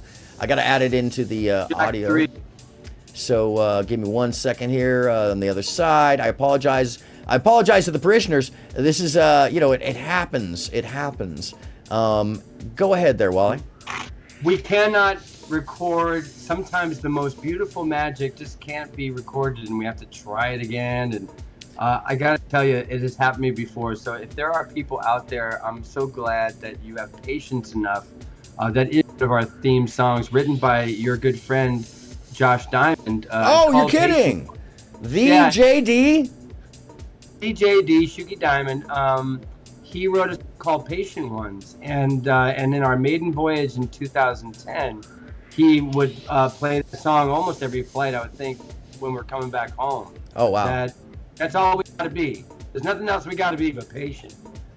Absolutely. And by the way, speaking of patience, we have connected the ether to the firmament now, and there is a clear line of communication. Ladies and gentlemen, let me once again introduce you to the one and only captain of Flight 19, that right there. And I'll tell you why. It's not 19, and please. I'm sorry, 18. 18. You know what it is? I am 8. Can I tell you why? Why? Wait, tell me why, please. And hi, everyone. If there's anyone out there that's actually watching this, I don't know or see the numbers of it all. I'm going to assume you're there. It's great to connect with you. I'm here in Crown Heights, Brooklyn, Lenape land that will hopefully one day go back to the Lenape tribe. But for now, we live in the city that was put on top of that forest. Oh, wow. And did not know that. And by the way, you're getting hearts. You can't see it, but you got some hearts sent up to you. There was some deep love, actually. We're going to have fun right now. I can't stand it. Yeah. I wish I could figure out how to interact with other people or see that. But for now, I'm happy to have this interview so I can explain to you or if you tell want you to, the story. Wally, I'm going to send you the link right now, so you on your phone. So if you want to have it alongside you on your phone to get an idea of like what's going on. Yeah, I love that. Okay, I'm going to send you the share link right now. Give me 2 seconds. I generally, I've tried actually sharing the show through Discord, and it just drags everything on down, even though I've got 3 computers running everything. See it now, and I'm gonna go to the link, and maybe I'll see what's happening. All right. That's really cool. Thank you. Thank you. You, buddy? Yeah, that's me. Oh my gosh, and I'm seeing the live chat. Yes, sir. Emily. Oh my gosh. Oh You my look gosh. wonderful. Oh my gosh. Oh my gosh. I'm so excited for you. By the way, friend Drescher's mom called me and told me to vote the other day. It was fantastic. Did she? That's wonderful. Yeah, it was wonderful. I Cares, just was 'cause she cares. She does care. She does care. You're getting some hearts. I don't know if you can see this, but you're getting hearts. Oh, I see hearts. Okay, I feel Hearts the abound. hearts. That's the thing. It's an interdimensional thing that I can feel the hearts. Oh. Before we try to go back to go forward. Yeah, let's go forward to go back, I think. If you don't mind. Stuff. Yeah. One way forward is just to practice our telepathy together. And again, sure. It's gonna be. We did this before, and I failed miserably. I failed the IQ test. No, you don't fail miserably. You fail with joyfully. Oh, okay. I can do that. Hold on. I gotta get my joy. There it is. Thank you. Bring it on. I see you now. Yeah. Okay. I'm gonna pick one card, and everyone who's out there, anyone who's out there, can play in this very moment. I'm gonna choose one card out of. I'm not even gonna choose it. I'm gonna pick it at random, and then I'll think about that card, and I'm gonna send it out to you. And if you want to guess, you can before I flip it and show you what that card is. If Wonderful. everyone No, I would love that. together. Oh yeah, and Emily says.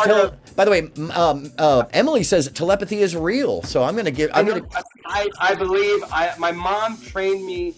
Proud Mary Wallach trained me for since I was in 2nd grade. Wow. To do this, she came up with this, and that is to shuffle the deck, choose, which I'm doing.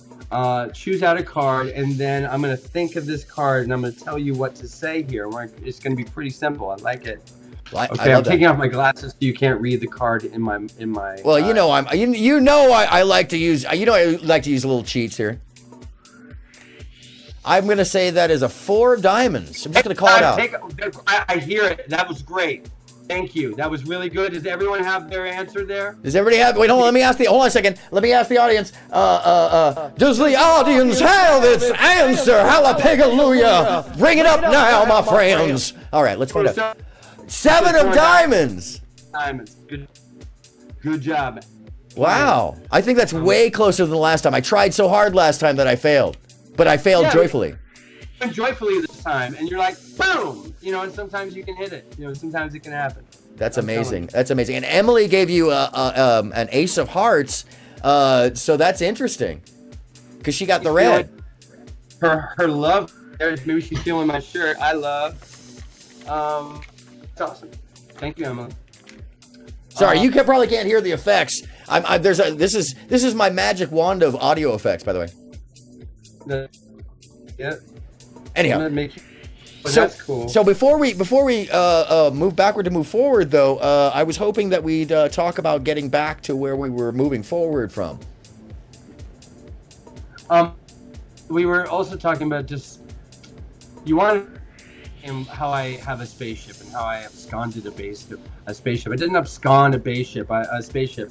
Oh, I think you misunderstood. I was asking how you actually got the license for it, because I know that there's a lot of things you got to go through, and you got to pick out a ship. I mean, the Galactic Federation of Light accepts all comers from any galaxy, and really the call came out from 2049 to me, and it came to me in 2002. So I was telling you earlier that I had developed this whole thing about bringing the characters from 1984 and the Iron Heel and putting them on a plane, and then getting real audience members being passengers on a plane, and then we would like travel across America and come back. By the summer, that was January, by the summer, I threw the script away, I threw the books away, and I had this idea of bringing real people together and letting them be the show, them be the experience. It was 8 years of struggle finding a space to lift off from, 7 or so years where I went many different places, excuse me, to make it happen. Yes. And Lower Manhattan Cultural Council finally came through after like 2 years of looking, and I said any space they gave me, I would say yes, I can do it there, I can do it there, I can do it there. But it didn't fall together until 2010 at a Liz Claiborne old defunct shop. It was a 2-level with a stair unit in the middle, with dressing rooms on both floors. And I walk in, of course, I'm here to say yes. It was like 5,000, 6,000 square feet. Like maybe I'm underestimating, I don't remember. But I walk in, I'm like, this is not a plane. I'm going to say yes to this, but this is definitely not what I thought Flight 18 was going to be. Yeah. If you saw that image, it was a plane. But giving me the keys to this space, I guess I'm on a spaceship. And it's been a journey of discovering all of that, of what it means to travel through outer space. And we did very well in the maiden voyage with one projector using Google Space or Google Earth out in outer space. Like the technology was so primitive, but it didn't matter because we had music, people, and a group imagination. And we went as far out as anyone could possibly go. My answer was yes for anything and everything and whatever you're imagining right now when I say that. We did that and more. Wow. And by imagining that and more, and taking these people to outer space, are you taking people to inner space that's outer space? Or are we talking about outer space that's inner space? I mean, because we're talking about the dream being reality today, as well as the reality being the dream. And so far, by the way, just to let you know what we've covered, I don't know if you caught this, but I have some physicists here, as well as Dr. Quantum, a very important cartoon physicist, who is talking about how observation of reality isn't just a singular monolithic idea, that our observation of the spaces you're talking about it is actually how we view it, how we perceive it, that our dream state is just as active and real as our living state. And I want to know how you found your way to this, actually, because I know that there's a whole portion of this that is basically how you get the ticket, from my understanding, essentially. But you correct me if I'm wrong, but that's how I understand this to some degree. So. Me up. I want to connect the dots a little bit. First, sure. I think that from the first, let me. Once I started flying outer space, did I realize what the 18 means? Now, thank you for going back to that. Never say 19 again. Yeah, no, I apologize. I don't know where I got 19 from. I think it's. It happens to everybody. Please, it happens to everyone. But now you'll know that I learned on the spaceship that in the ancient study of the letters and the numbers from the Hebrew, the word life adds to the number 18. So 18 is life. It doesn't represent life, but it is a manifestation of life itself. That being said, on the spaceship, I learned that life itself is the one standing right next to the infinite. And there's these both things together, this three-dimensional reality that we're going to come on this planet and get off at some time, and this infinite that we're always going to be here. Time is not linear. Time is something much different. That, if you want me to continue just one more step, connected to the dream state, that the infinite and this time beyond time that we know, this other experience or other dimension or dimensions, apparently, right? There's a lot of different dimensions. Yes. Are places that we can access in our dream state or in other states that we just let that magic eye experience of the 3D get a little blurry to see what's behind it. Well, that's fantastic, and I appreciate that you've allowed for that. It is an internal process. If you want to talk to aliens, you're not going to be talking out loud. Space travel is an internal. So that's to answer your question. Is it an internal or an external? It is an internal process to get to a vibration that can then see and experience and interact with other dimensions. And by that internal process, are you talking about something where we need to, go see a doctor? Are we talking about something where we need to do a backflip? Are we standing on our head, Captain? It's so easy. Oh, no. It's so easy. Like, we just get into our center of us and connect that to the center of everything. And that'll bring me back around to that. Don't you think, and here's a question, that from your vantage point, from everyone who's here right now, yes, you're the center of your universe. I don't care. I mean, wherever you're at, your perception is that everything is revolving around you. Now, I don't understand how this is working for everybody, but it is. And everyone's experienced serendipity. Everyone's experiencing deja vu. Everyone's experiencing a manifestation of their dreams. Period. Full stop. And I would say, even if I can add to that, if you wouldn't mind, that we're not just experiencing, our lives in a dream, but that the dream is connected by a energetic reality that is us. And just like magnetics, just like electronics, there is a static that emanates from the edges of those, let's just say, for sake of a better and getting into too much of the electronics talk, waveforms that are essentially blowing off of us, just like little tiny, waves, and they connect. And we join forces in that waveform, and I would say that I based off of what I know of quantum physics now, and what Dr. Quantum was talking about, which is so important to follow the ideas of a cartoon quantum physicist, as well as we were actually listening to very esteemed physicists talk about local realities and the headset. And I'm not sure if you're familiar with that. I would think that you know some of that, but and then we heard Terence McKenna talk about the dream state. And I don't know if you can hear the video or not, but I'd like to share with you, Wally, before we move on to going back a little bit further, before we move forward. But really finding that middle ground. I want to share with you guys, and you may not be able to hear this, but just follow along on the video if you wouldn't mind. This is called DMT entities, and it's an AI, by the way, having a conversation. Debating whether or not we exist.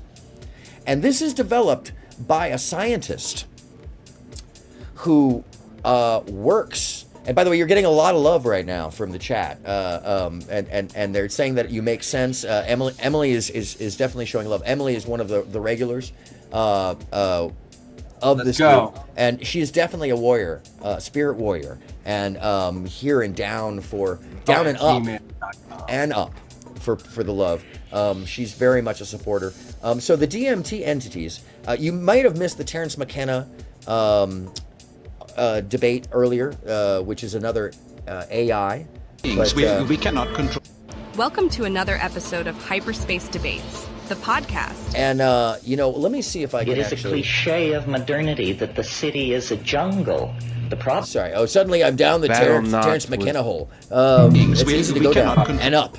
Welcome to another episode of Hyperspace Debates, the Everything is a podcast palindrome. where we explore the mysteries of the multiverse and It's beyond. all circular Today, in that sense, we have isn't it? two Connected very special and guests, like tethered by Jester a Entity and Mantis Entity, who will be discussing a topic that has puzzled many for centuries. We have two DMT entities from hyperspace. Oh, absolutely. And by the way, I was turning down the volume of that so we could hear. Say that again. I'm sorry, Wally. What did you say? It multiplies. That's why on board the spaceship Kaleidoscope, we actually travel through outer space, earthbound space travel. But we do it by mirroring and multiplying each other's moves, by just being a kaleidoscope in dance and movement and communication with one another. We see each other, mirror each other, just for fun. That sounds wonderful. I'm going to see, by the way, Wally, if I can actually send you this the video right now, which would be, hold on a second. Let me see. I think I can. Let me send it in 720, and ooh, now oh, there you go. I'm going to click on watch stream. Yeah, absolutely. And you can actually, isn't that neat? Okay, so I'm going to roll this back so you can see the DMT entities, and I would love to hear your thoughts on this because we've already seen the humans basically talk about the idea of the DMT entities that are existing on the other side as a thought or concept, and one human was saying, well, I think if they exist and we can communicate with them, that they're real. And the other one was saying, I think we need to question our perceptions of what is real and what is not. And I think, so if you heard that portion of it, I'm going to let this roll because this is the other side. These are the DMT entities that are found in the majority of DMT experiences, synthesized into their character roles, specifically through the collection of information from those people who have been interviewed immediately after DMT experiences for a scientific study. And the person who does this channel, her name is Josie Kins, and she's an amazing scientist who studies altered states of consciousness and is able to AI produce the actual experiences of the altered states of consciousness on DMT, which is her specialty understanding. So what we're about to hear, Wally, is a conversation between the theoretical or the real dream state DMT entities debating whether or not we're real, us. So here's what I would like to pose to you. Have you and I want you to think about this. What have you found of humanity and entities and the differences and the experiences as it relates to you flying a spaceship? And then I'll go back in the story once we're done with this, and you can tell us from the beginning how it started, how it built, and then you can end off with answering that question of all the entities and life forms that you found and your perceptions of them. Okay. Give me 1 second. where we explore the mysteries of the multiverse and beyond. Today, we have two very special guests. We definitely have some answers. And I some love more that. questions. Oh, I hope so. I hope we have both. I mean, Emily asked a good question. What is DMT?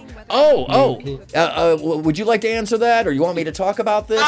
As if I knew. I mean, like, I'm assuming it's that drug, which it's not. Well, I mean, if the way you're thinking of it, I'm thinking of that there's a synthetic drug called DMT. Am I right or am I not? Yes, you are absolutely right. But the special thing to know about DMT is that it is a component in the brain, and it affects the specific nerves that are involved in the central visual cortex, and as well as it affects many portions of our brain that create reality. So when let's call them brain scientists, have studied in MRI machines, we see that the brain is doing the same kind of perpetration of reality via the DMT that it does for regular old reality, which makes it different experience. And one of the things that happens within the DMT, altered states of consciousness experience, is that folks report other beings having communications and interactions with them,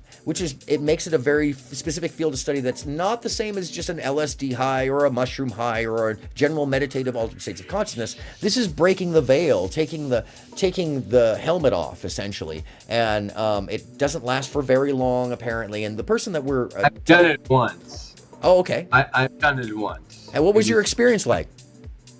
Fabulous. Oh. Well, yeah. I mean, what can I tell you? Like, it's just like drifting up to the top of the ceiling for a bit, staring through the veil. Wow. You know, and I think if you've done any psychedelics, which then you know that there's a veil. You know that your brain can perceive other dimensions and other vibrations. You mean I'm speaking with Wally? That's reality, right? That's one aspect of reality. We know that's true. You can see things that aren't there. Yes. But they're there. I mean, it's the great wah-wah is what we call it. It's that vibration between everything, and it's always fluctuant, and it's always moving, and it's always connecting like light through water. There's always connections between the 3D and the other D. Yes, and that's what it seems like the physicists were describing as a direct connection between our consciousness and the makeup of reality via the observation of such. And I don't know if you're aware of this, but some of the most recent science about the localization of reality tethers us to a shared sense of it, one, so that it's observed and rendered essentially while we're there, and not rendered when it is not, let's say, conscious. And one of the scientists earlier was saying, instead of saying, how are you feeling, or talking about reality, we should be talking about, whether or not we're consciousness in its observation. So I find a lot of this association to the veil, breaking through the veil, is an interesting expression of how these dreams, this life, is so closely associated to the other side of consciousness, as we would call it, or reality, which it seems like is rather a shared agreement, right? Am I getting this right? Is that it's a shared agreement, and once you look at the veil, suddenly you know that there's something about that veil, that there's something more to the reality. Is that how you experience?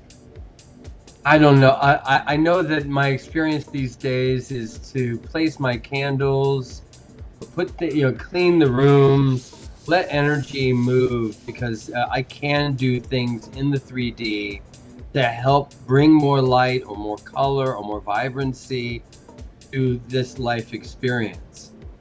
So there are, I think, I do think of it sometimes like when I light a candle, how it's changing the other dimensions. How I do this. Like, if I make smoke in a circle and you put your hand through the circle, spirits see where you're at.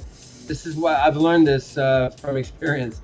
That's one of the indigenous things to do. 3 circles and then put your hand through that circle you make. And like that just tripped me out. Where I saw spirits coming to a certain place I was at with other people and a medicine woman. And in my dreams, I saw, I was outside of a Burger King, and a bunch of black, red, and gold beings came like an army of motorcycle gang kind of a thing, came out of the Burger King, and I followed along like in a chair like this on wheels, following them.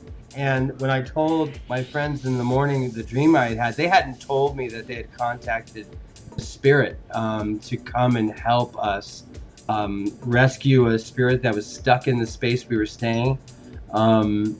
But they came, and I saw them in apparently those were his colors, and he loved Burger King, and they were just like, wow, you saw them come. I don't know what to tell you, but that's the truth I know. So I mean, like, would you find that you experience these things a little more because you've given way to the connection between these layers? Yeah, probably. I think psychedelics, people who are comfortable there, maybe. I guess so. I mean, you can't see a fairy or a leprechaun if you don't believe in them. I mean, like, you got to believe first. Now that's the thing about this. I would ask you about belief, since what we've learned and what I was going to share with you in quantum physics, just beyond the idea that the universe is local, but rather that the electron, the particle that becomes the wave, we have now found it goes back to the beginning of time, the Big Bang, essentially, to alter its path, to adjust itself to become a wave at the moment that you observe it. So it's a shared and cohesive, like almost as if it's aware. Would you be surprised if it was aware, if we're part of this? Oh, what's up with the idea of the particles that one can change on another side of the galaxy, another atom that's over here on this side? I mean, spooky light math. years. We found that out, right? That's fact, right? I mean, Yes. there's a It is on the precipice of becoming fact. We have basically seen all the surrounding math, all the surrounding behaviors. I've read. I mean, I do my reading. Yeah. And it's I can't possibly imagine that you would read. But by the way, can I give you a hallelujah? Anyways, sorry. We love books.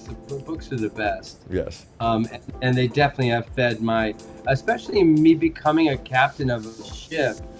I had to read a lot of nautical books, a lot of journeys that captains have made on small ships. Because that's what's happening. I mean, we are an island in the cosmic ocean. That's what's happening. Guess what? And what was your favorite, by the way? What was your favorite nautical book, by the way, in that helped you find to fly your? I'm sorry. Say that again.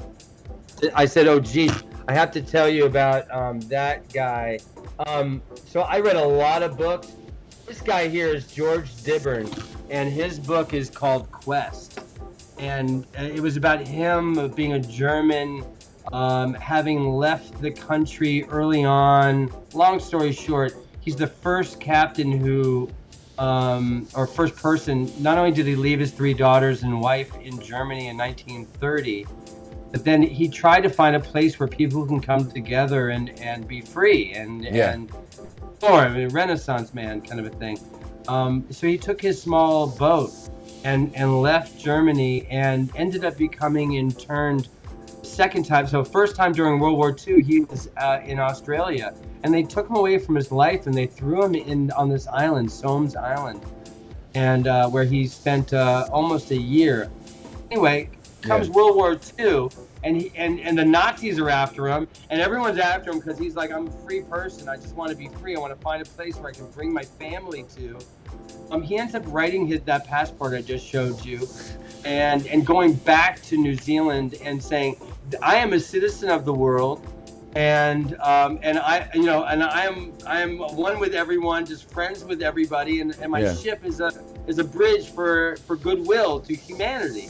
And they threw him in jail again for like 3 years. And this is basically he's one of the few who can say he's a true sovereign citizen. Is that correct? Like, where he's just in his own entire country, standing in the middle of nowhere. World citizen number 1. He made his own flag. It was not these colors. This is black and white. Yeah. red and blue, red cross, blue circle for the Earth, the star that we're all going towards. So this book, which I got through Henry Miller, actually. Henry Miller was friends with George Dibber and found him to be a brother in spirit. He found out about George Dibber while he was interned the second time, and became a champion. And let me tell you, from Big Sur, from California, they were sending, Henry Miller's crew was sending care packages to George Dibber's wife in Berlin after the war. No way! So there's a direct connection between these people, like supporting each other and keeping each other humanity. tethered. It's just humanity helping humanity Yeah. in the face of the darkest of times. Yeah. So would you say, by the way, would you say, by the way, that this person was bringing their dream out of the dream into reality, or the reality to dream? Would you say that they're connected? Of course, I think that it's this dream of the future that I've had since I was a kid, you know, that we're living in, you know, like if there is no linear time, then all these dreams, I've had so many deja vus where I've had a dream like, well, that'll never happen. And then I'm living in it and I go, oh, well, there it happened. And I would never have ever thought I would be in this situation, but I saw this situation before and it was in a dream. So I don't know what's happening when we're physically dreaming, except for kind of rehearsing or seeing that future that will inevitably happen. As far as visions are concerned, like Flight 18's been my dream since 2002. And nothing I enjoy more than holding on to a dream. I think it's the best darn thing. I've been underpaid, I've been produced, I've been shows have come and gone, but I still have my dreams, and I love them for that. And I love being patient with them, and that it's so satisfying to hold on to that dream. To make them come true is great too, but I just as much love working towards them or keep imagining them. I've been defining this show, you know, for the last 11 years since we were downed by the superstorm Sandy in our second incarnation. I've been working on my DJ on the cockpit ever since. I work on there every day because I can. Because it's fun. That's amazing. And by the way, Emily says very cool and awesome. And I hate to drag us away from anything, but she just mentioned earlier, allegory of the cave comes to mind. Are you familiar with that? Of course. I mean, weren't they just talking about that with the AI, or maybe in the video you sent me of you're inside the game for so long that that's all there is. You know? Yes. I wonder how that relates to our life experience right now. It seems to me that the virtual reality is becoming so pervasive that it's demanding us to be more human. I really hope that we're on the precipice of a sexual revolution, a freedom of sexuality revolution, that people begin to start to want to touch again. Yeah. Because the fact is, we turned it off through the COVID, and it's going to take time to make that, respectful and proper way to anarchy. Yeah, by the way, I am very much a pusher. Yeah, exactly. By the way, I'm very much a pusher of the, and by pusher I mean preacher and screamer on the corner like a crazy man of hedonism. Because hedonism has become such a terrible word when it just means joy in life. It means living, literally. And we need stoicism and hedonism and this altruism and asceticism and all of the balance of things. I think people are starting to reject this. You know, and cheers to you, sir, with the clearest of waters. And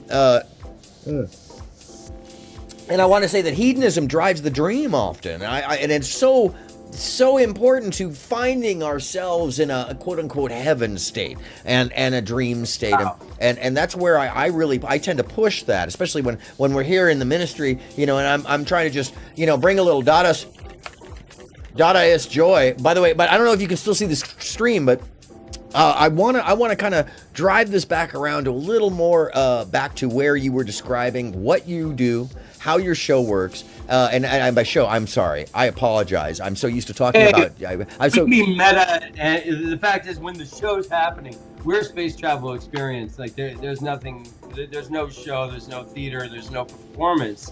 Yeah. I find people who are on a psychic connection with me to be involved in this experience so that they're the ones making the show. I don't see 70% of the experience because it's happening on an interpersonal, connections. Yeah. You were reminding me, as far as the surreal, the last flight of the maiden voyage, people got naked and they came up to me and were like, "Did you ever think this was gonna happen?" Ah! It was fabulous. And they were looking for that opportunity. They heard about the show, or they had been once and they came back and they realized they could be free. Yeah. And they just took the first opportunity to get naked. I mean, and it's just wonderful. And no, I hadn't thought that one up, but it's now a part of our possibilities. And that's what happens every time. It's like, whatever the people do, well, okay, I've seen the biggest group hug of my life happen on board. I mean, because things happen. Yeah. It's just that's the fact of life. So let me ask you this: when you say people become free, well, describe that freedom for me, because I think the freedom that we all have is individual in our minds. So I'd love to hear. And your thought on that. You don't have to tell kids how to be free. You don't have to turn on the sign that says "feel free," because they are. It's the other people that take a little warming up to. And I think that's why we make a point of this is not some kind of party, or we make a point of making connections and interconnecting other people who don't know each other. Because it's in that space between us that space travel is going to happen. Amazing. It's far out. I mean, I don't know what to tell you other than this. Oh, you had asked me about creatures and entities and life. Okay. But before we get there, now this is great. Coach, say now I need you to watch the stream for a second up in the Discord if you're not already there, and hopefully it's still moving and I'm not just frozen.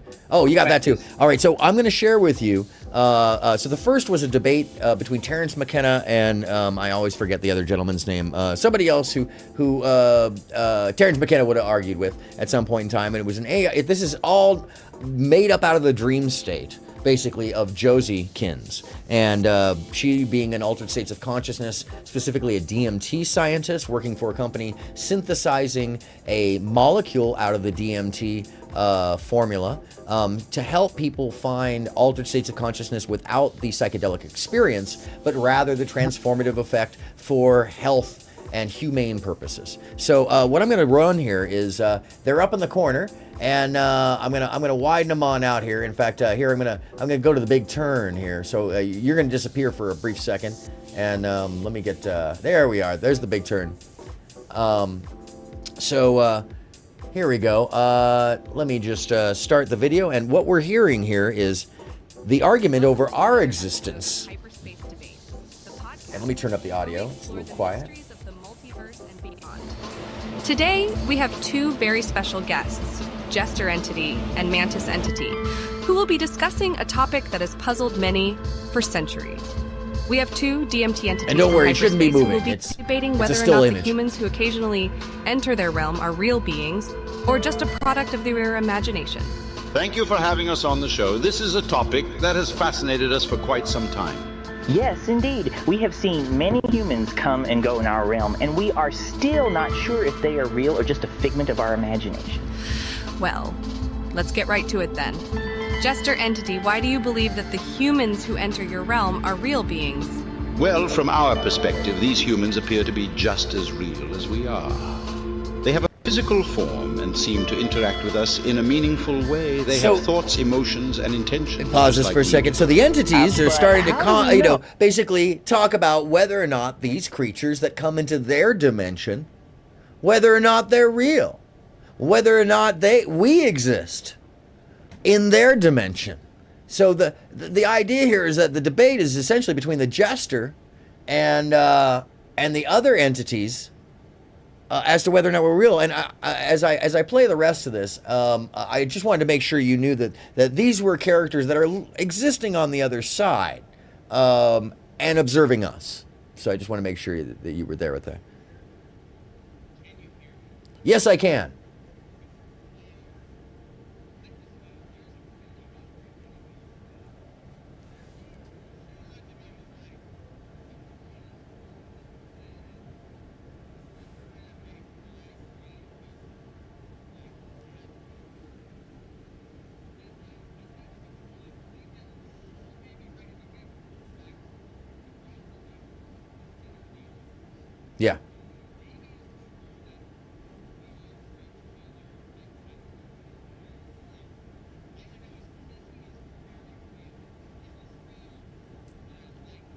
Well, I'm gonna support that cause. I am also pro kissing.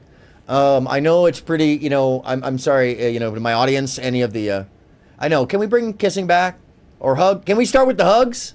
Can we start with the hugs? Maybe the love. I mean, we can build the love at some point, but yeah. No, Wally, Captain. I think you got a good point. I know it's controversial these days, but you know, we can hashtag it for you if you want. We'll bring kissing back. Okay.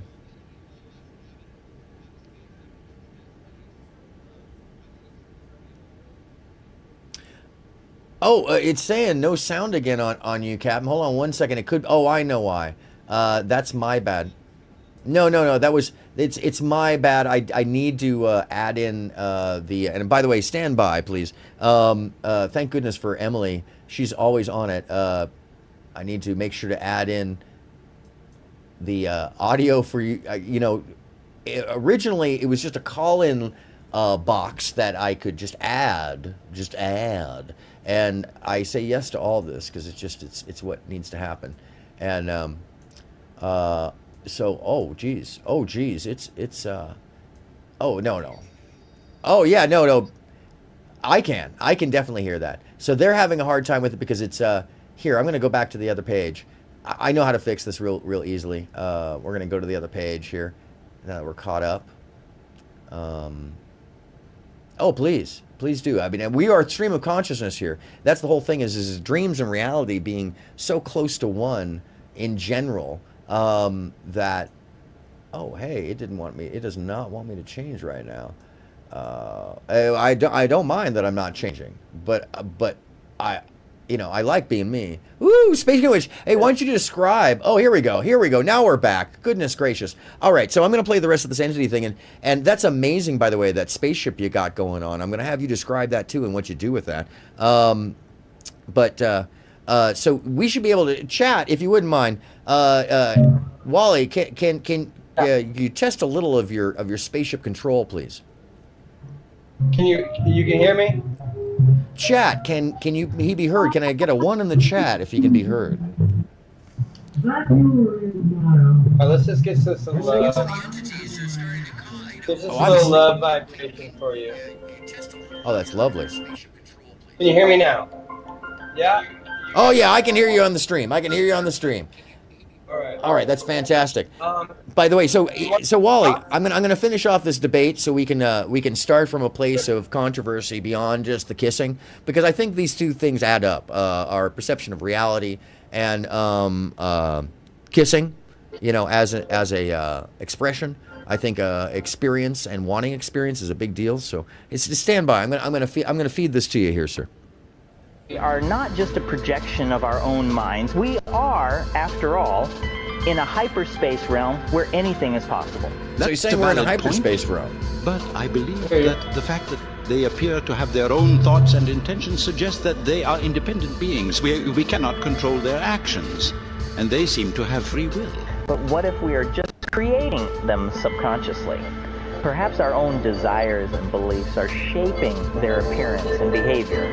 That's a possibility, but it seems unlikely. The humans who enter our realm often have experiences that are beyond our understanding. If they were just a product of our own minds, how could they have experiences that are completely foreign to us? That's a good point. But couldn't it also be possible that they are simply reflecting back to us our own beliefs and desires? Maybe we are projecting onto them what we want to see. I suppose that's possible, but it still Are we doesn't projecting? explain how Are they projecting can onto access us? information and experiences that we cannot. It's almost as if they are coming from a lower dimensional plane. That's a fascinating debate. Unfortunately, we're running out of time. So. Yeah. Oh, lovely. By the way, don't get me. Hold on a second. I haven't wumpumed out or powwowed at all today. I'm sorry. And let me hold on a second. Let me get my wireless out, because essentially what we're talking about here needs me to dance a little bit here out of frame and get. It sounds like we need to get a little dance on. So Wally, Captain. Let me ask you something. We were covering this earlier, And I think it's important for the audience to know.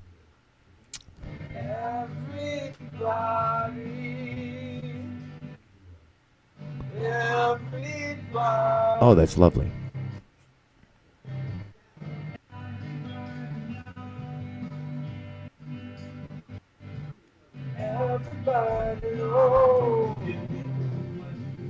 So Emily says that we may be a creation of their imagination. And this was my question for you, Wally. When you found the spaceship, when you found that you could fly the spaceship, and I think the audience missed the history a little bit of this, so if you wouldn't mind weaving that back in. When you found the spaceship, did you find the spaceship or did the spaceship find you? I was looking to do this experience to bring people where they want to go. And when I finally found a space that would be given to me for free, I asked for 4 months to build the ship, to then rehearse that ship, experience, and then to fly it for like 6 weeks. It took 7 years to find that space in Lower Manhattan on the east side. Wow. And the space itself was small. It was 2 stories. So my plane became a spaceship. And so I followed it. I always said yes to the Spaceship Kaleidoscope of Flight 18. And it tells me where to go, and it teaches me. That's what happened. And really, every step of the way, there's been this interconnectedness between people and between beings. Anytime I prepare for a liftoff or I take a journey, magic happens. That's another word we can kind of bring into the middle of dreams and reality. I think magic is something that happens in the moment and something that only happens in the now for people who are listening and who are present. Then it can happen. I have danced with a pigeon. I'm so serious. A pigeon and I boogied to James Brown.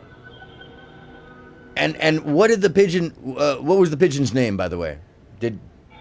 We were eyeballing each other, just like getting down together. And when the song was over, he flew off.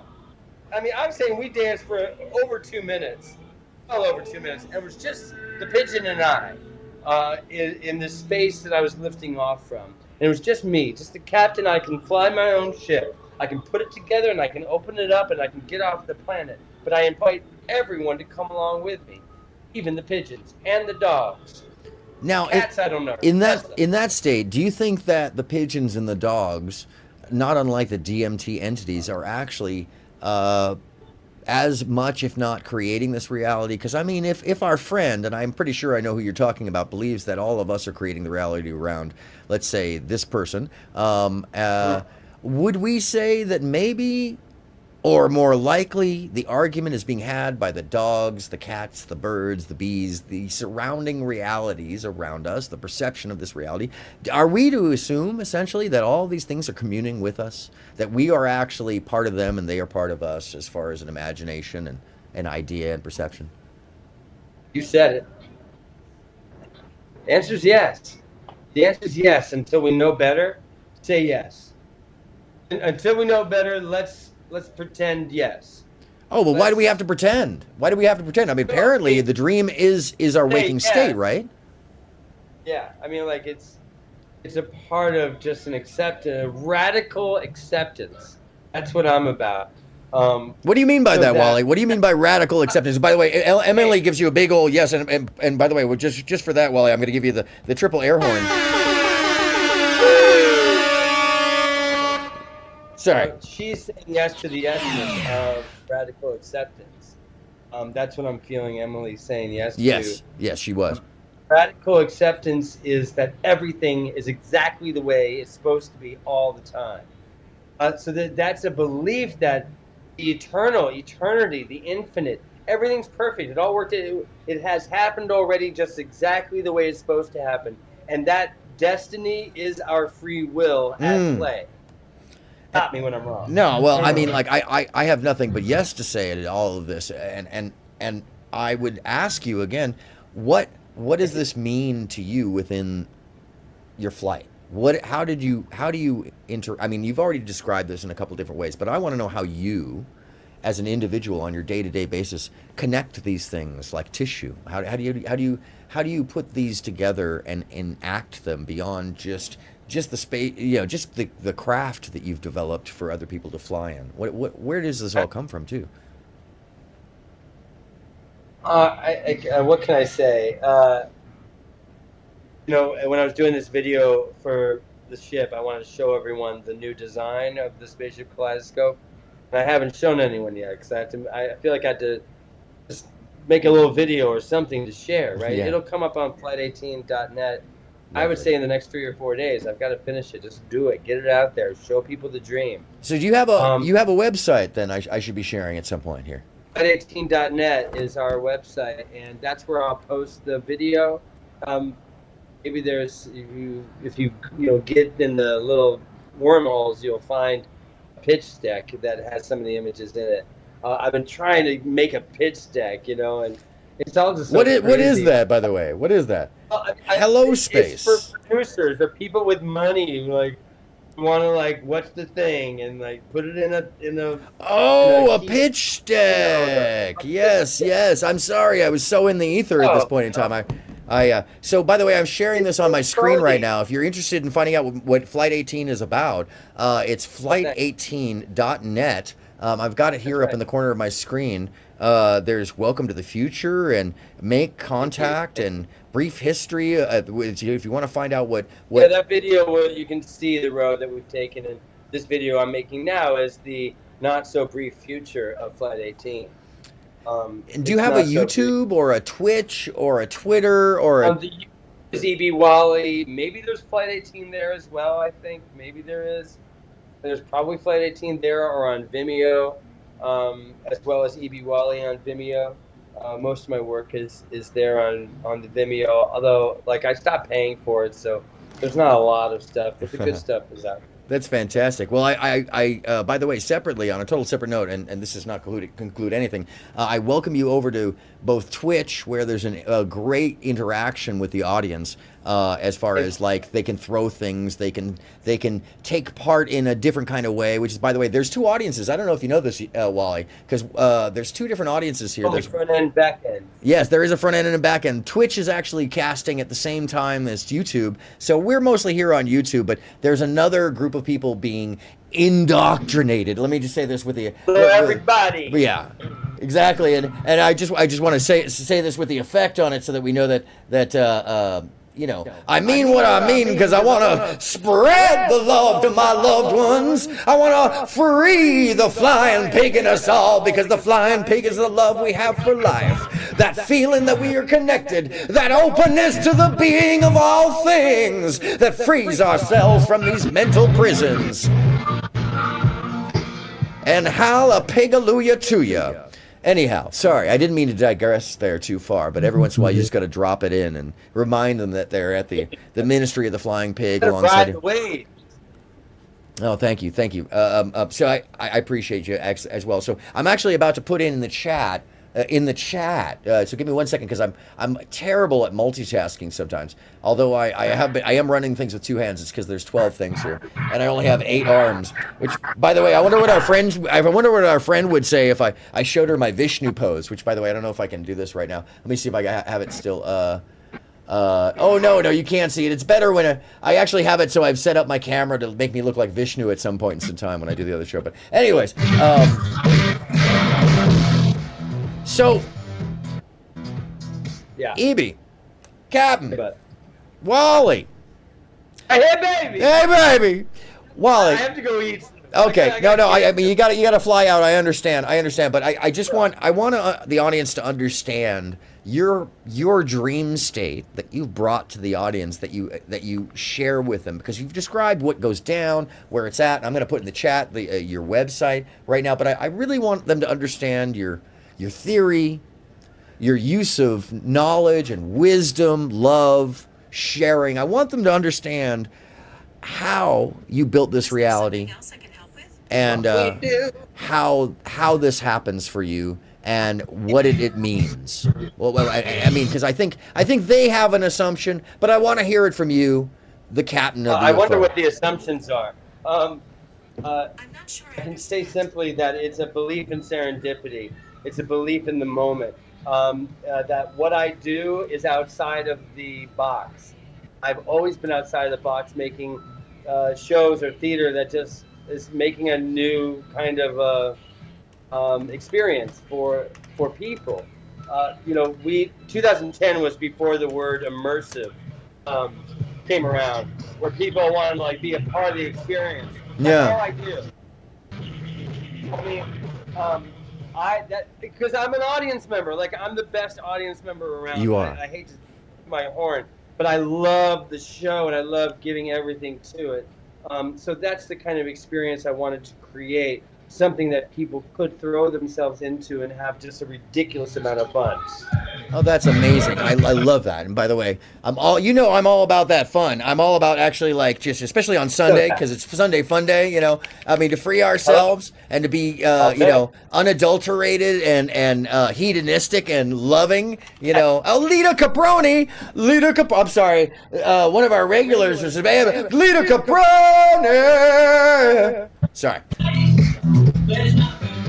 Yes. Hey, so while we're on the subject of this and your hunger, I was wondering if I could talk you, Wally, into the hunger of developing something here, because I think that we could have a panel discussion. I know that you have some other characters and friends and aliens around, and I was hoping that we could at some point figure out a way to, let's say, socially infect people with this wonderful bit of viral love and have a conversation in the public about this.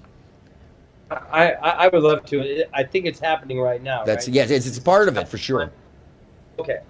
So I'm loving that this is working. Is that we're actually reaching people. Then all is well with your experience, my experience, and everyone out there listening and tuning in. I'm so grateful to share this time and space with you all. And I'm only now understanding through what you've been showing me as far as space-time is concerned. There's not one space-time. It's a multi-layered. It is, and I don't hate to go back to it, but I hate to go back to it, but I don't hate to go back to it, which is let me just draw this up real quickly, because it's one of my favorite pieces, which is that I remind people that they evolved 10 lifetimes per viewing based off the shadow vision complexes and the ideas of shadow vision, and of course my device is being unruly at the moment that I'm trying to share this with you. So give me 2 seconds to just draw it up. Let me draw it up. I will definitely draw. Oh, here we go. Just to remind you all that. This Cosmocast Live, 24 hours a day with, of course, local access periodically. Programming you're about to see will actually accelerate your evolution 10 lifetimes per year. You all know that every one of you is watching a different show. Every one of you is watching a different show. Watching you. And we are watching you. Watch. Norman? All right. Sorry, I just had to share that because, yes, what folks know this for is a semi-cacophony of joy. So, Wally, I would love to continue the joy with you, but I'd like to give it its own space because I know that you have a whole group of aliens, other life forms, humans who express quite magical qualities, and kind of a circus of a carnival kind of raucous, so to speak. I can accept all that. Thank you. Okay. Do you want?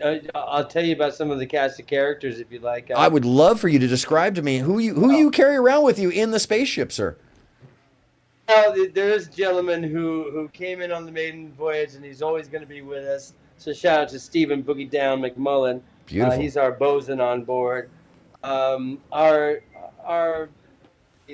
cruise director is Rachel Cann, the great poet. Oh, you're kidding me! You're kidding me! I'm not kidding. It was again craziness that brought her into the sphere of it, and she's a part of the spine of the Spaceship Kaleidoscope in that experience. We use her or speak her invocation before every liftoff. And could you tell the and audience, I'm sorry, they may not know the venerable, and specifically, I'm using this term very specifically, the venerable and Rhodes Scholar Rachel That's right. Kahn. She is one of us, and really one of the creators. Actually, it was Rachel's first DJ. She taught me how to use this, and when we were down in 2012, I took over the whole making sense of what she had started, and then making it so that we can keep working with it, and it's easy for anyone to play this.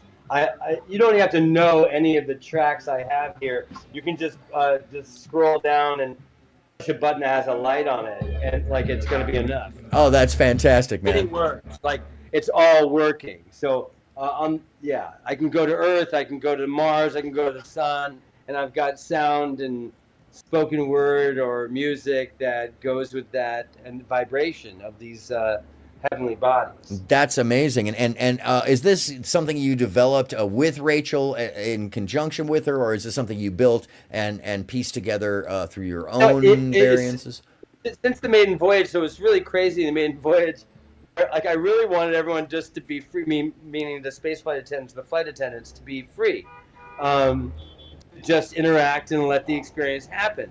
But I rehearsed it by sharing with them, we can do this, then we could do this. And I would have little cues with music or sounds that would say, okay, now we're all going to play today, which is like stand up and say today, and you say whatever the heck you want after that, or you tell a joke. Yeah. Or there's different bits, right, that I would compose. And Wait, I said, hold on a second. Let me just ask you something. Are you saying that you're performing? This is performative there, Walt? Well, no, not really, because like I should tell you, like 2012, I changed my name to Wally. Like I didn't know that for real. You did, by the way. Yeah, no, in 2012, beautiful. I made a commitment to the universe that this is my job. This is who I am. This is who I introduce myself as. I am living my dream, and that in that dream you call me Wally. That's beautiful, because we all have. By the way, we all have, always. And that's the thing is what people don't know is Wally has always been Wally. And thank goodness for it. Thank goodness for it. That's the funniest thing. Yeah, it really But is. it took the spaceship and my commitment to it to make me just change my name so that everyone can enjoy. I used to say only my good friends call me Wally, but like everyone's my good friend. Like I really enjoy all the strangers I get to meet in New York and whatnot. They are just as dear to me, really. So would you say that you've perpetrated joy out of a dream, Captain?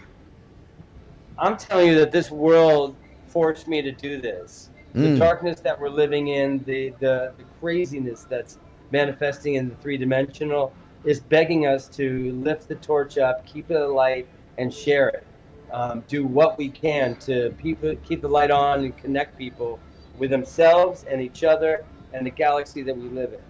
That's beautiful, man. That is so beautiful. I'm so glad to be sharing that with the audience on this Sunday. I'm so glad that Thanks you could for be inviting here. me on. Oh man, I really- of course, any time. And this is the thing is, I want to work this out a little bit here so the audience sees this, because I really think that your voice and the circle around you, especially on the other side of the country, for me, is a valuable, helpful, magical, loving voice to have. And I think there's not enough of it out here. And, you can actually, I don't know if you know this, I totally show you how to connect the spaceship to Discord and such, so that I look forward to it. Yeah. I mean, this is a part of this journey, and I have this next 5 weeks or so to play around. Oh, right? fantastic. So I'm happy to come back on and keep exploring the possibilities. I can't thank you enough in that I'm a bit of a Luddite, I can do a lot technologically, but not everything, and especially on the multi-platforms and whatnot. So, Oh man, any let's help you get it need. on. I can't tell you how grateful I am that you're opening up these doors to me. Oh, I'm not opening up the doors to you. You're opening up doors to me in the sense that and the audience and the world, honestly, at large and in reality, I would say at a larger level, because by allowing yourself to be connected to what is right now, by the way, Wally, I don't know if you know this, but one of the reasons why I reached out to you and I sent out the Captain Wally signal was that, you know, where you're at, this platform in particular is a dark space right now. It needs the love and magic from the UFO to land in these unknown and or untouched spaces that have simply been ignored by those of us or missed altogether. And I'd say there's a combination a little bit that we have some responsibility.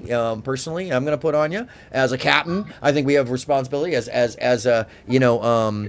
And by the way, Emily says, so cool truth. For sure, you are both love. And by the way, Lita, we missed Lita Caproni a little. I'm so late. She says she's been putting away groceries for 2 hours. I feel you there, but don't worry, Lita. Don't worry. There's always a replay on it. You can catch up. Lots of fun and interesting things today. But here's the thing I want to offer you, Wally, is I would love to host a platform for you on Tuesday nights or whenever you're free for the next 5 weeks to have conversation. I told you I'd love to. Yeah, no. I mean, well, that was before when we were, you know, transferring information back in the ethers. But you know, I wanted to do this for the audience so they knew what was coming up, so that they were aware that like we would have been talking about about influence and about this virus of love that I think we want to infect people with, because there's so much darkness being just allowed to foment here. And I think that you, of all people, can spread, especially if you've got Rachel Kahn on your side and so many of these people that are just built around love and magic, Captain, that I think that you're needed. I want to give you the space for that. And I'm hoping that you know, we can pull you in. So Tuesday nights, it's looking like is the thing. Is that what we were talking about before, or we want to work that out? Would that be like a 9 o'clock Eastern time kind of thing? So Whatever time you want it to be. Whatever. This is like 9:09. Okay, 9:09 on Tuesday nights. Starting. When do you want to start this? You want to start it tomorrow? I'm sorry. Start this Tuesday? No, not at all. Okay. You know what's happening this week is I get to have dinner with Amy Goodman and all. That's right. Explain Amy Goodman to the audience. By the way, explaining Amy Goodman. Next Tuesday, I'll tell you all about it. Oh, okay. That's fantastic. You got a story for it. There, you got a story. So starting on the following Tuesday, folks, we're gonna start it tonight. We'll have a name for it. I'll make some graphics for it, and it's Flight 18 or blah blah blah. Yeah, it'll be Flight. It'll be the Flight 18 platform. 6:13. You're on. 6:13. We'll start that, and it's gonna probably be a limited series. series. Will be on Independence Day. Oh, fantastic. So basically we can make it, you know, we're going to find out how it does, and we'll see, you know, sometimes these things take time, but either way, expect that I'll be hosting basically and giving way to Flight 18 to land on my platform and take control. We can lift off next time. I'd like to actually lift off and try to get off the planet with you. Oh man, I would love that. I'd love to spin out of the orbit, and as you well know, I have a lot of support stuff here for that. Can we say that like it would be like an hour-long trip because it's virtual? Is that okay? Honestly, like to keep it a little more contained. Yeah, I mean, like that's perfectly up to you. So this is, you know, I tend to do a freeform thing because 60-minute flight. Yeah, absolutely. So the freeform, you know, people tend to hang here from anywhere from 2 to 3 hours on average, which is not. Y'all can do whatever you want. Yeah, exactly. But if we're gonna do your show, I am totally up to the constraints that you'll give us because basically it's your ship. 9:09 to 10:10. 9:09 to 10:10. And as Rachel says, it's just ET. You don't have to put the S. That's what she says. That's fantastic. She's big on that. She's a real thing. Yes, she is a thing. And by the way, she's not just a real thing, but she's a real thing that we can dream that we know is real. How is that? Absolutely.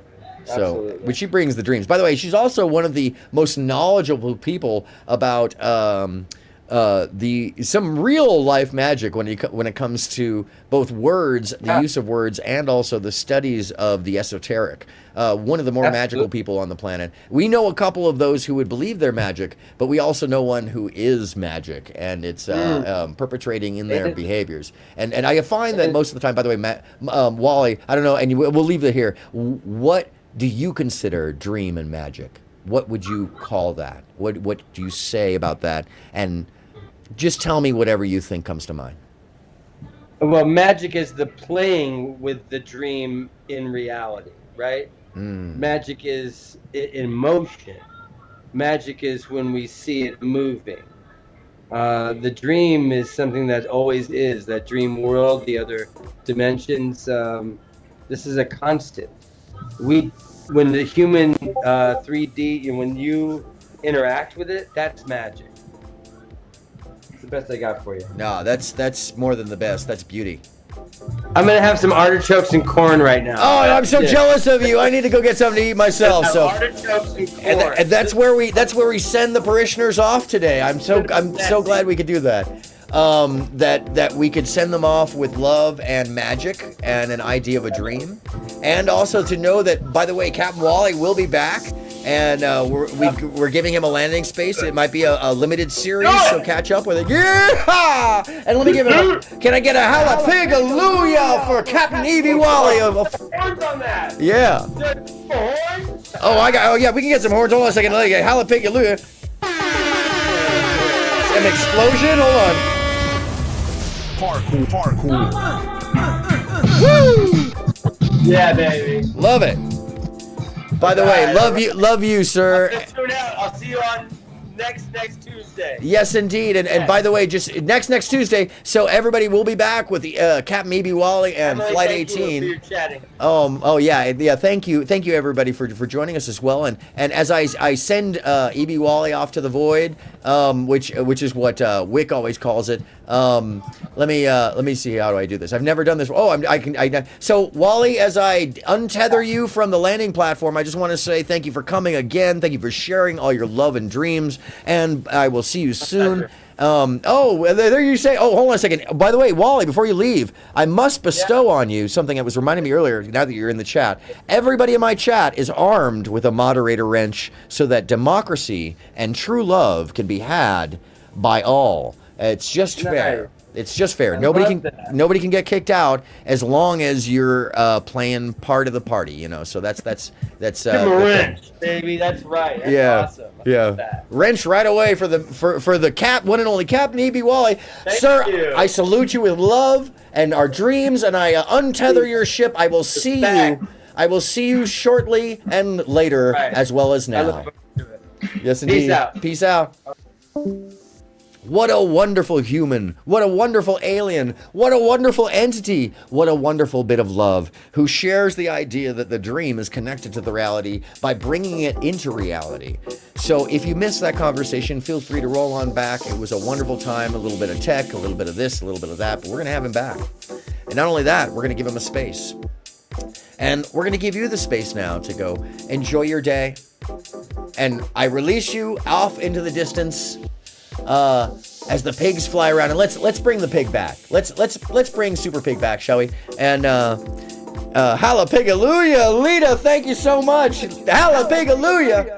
Just want to remind you that you being here means a lot to me and to, I think, the rest of us, and just the fact that we're spreading the ideas of connecting dream and life and love and appreciation of just relaxation and letting all these nightmare ideas of the week go, because we're going to get back to them, of course. But this is a place where we get to share this. And here in the Ministry of the Flying Pig, as you see, I reach out and try to extend an arm.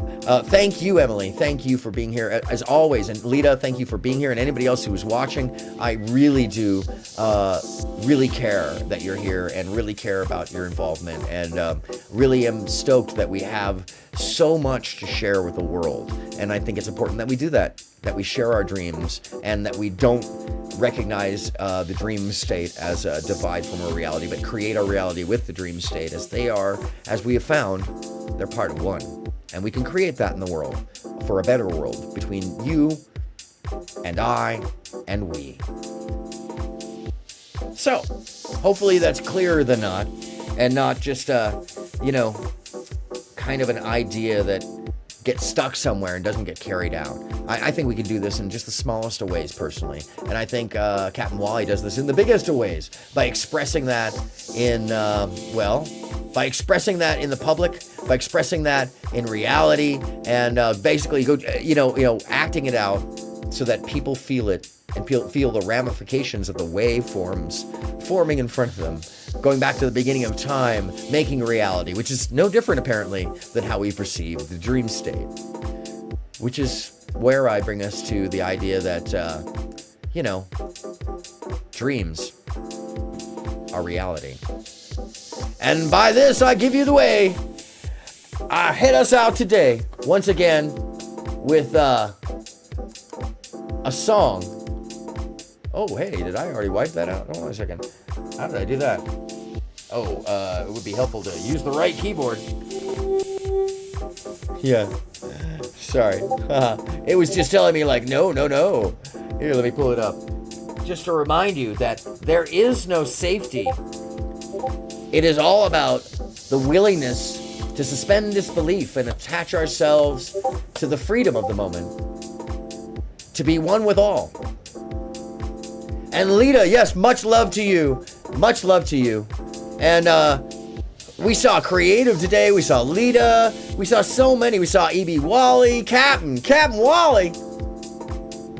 And so much love to be shared. We saw entities from the DMT universe. We learned a lot about the brain and how it perceives reality and how reality is actually fomented by our observation, which is just as real as our dreams.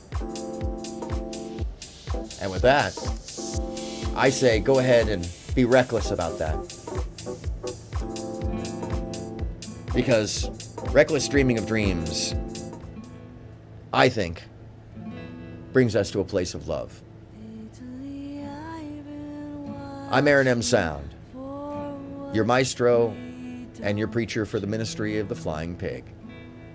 Please do come back again next Sunday at 3 p.m. as we will host another. And then the following Tuesday, there's a new show here called The Landing of Flight 18 or Flight 18 with Captain E.B. Wally that I'll be hosting the landing pad for his UFO. And who knows what that will be. I'm excited. As well, the regular show, look up the remix, Monday, Wednesday, and Friday. And before we leave out, I've got a little video to play for you all that I'm going to hook up here. And I want you to, in the meanwhile, be free to have the reckless dreaming. This is as you go into your day, I want to invite you to take this with you and to see the world in a beautiful way, just like you did before, but to maybe add in a little bit of the love that we would otherwise miss out on by connecting the dream to reality, by the letting ourselves be that magic.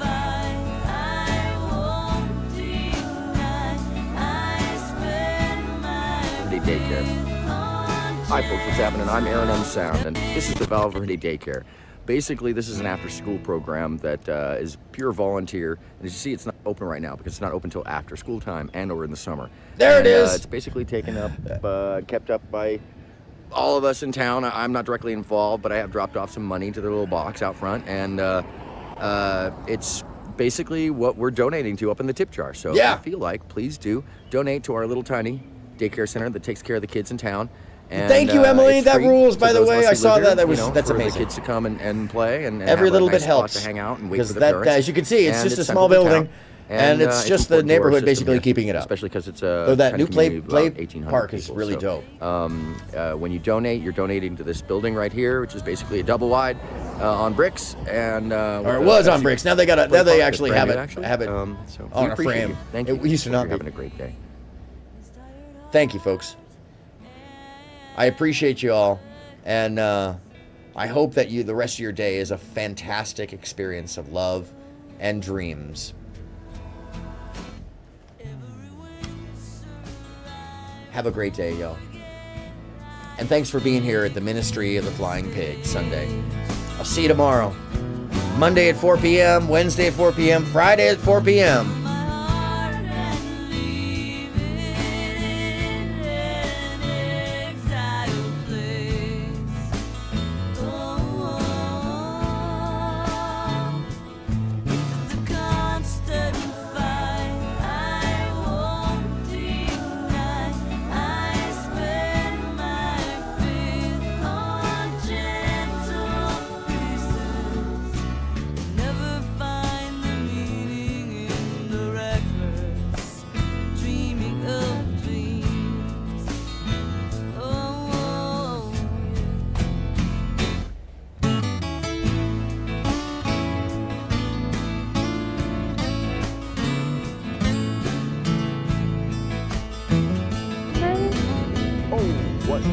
white-knuckle tension is this? And what's worse?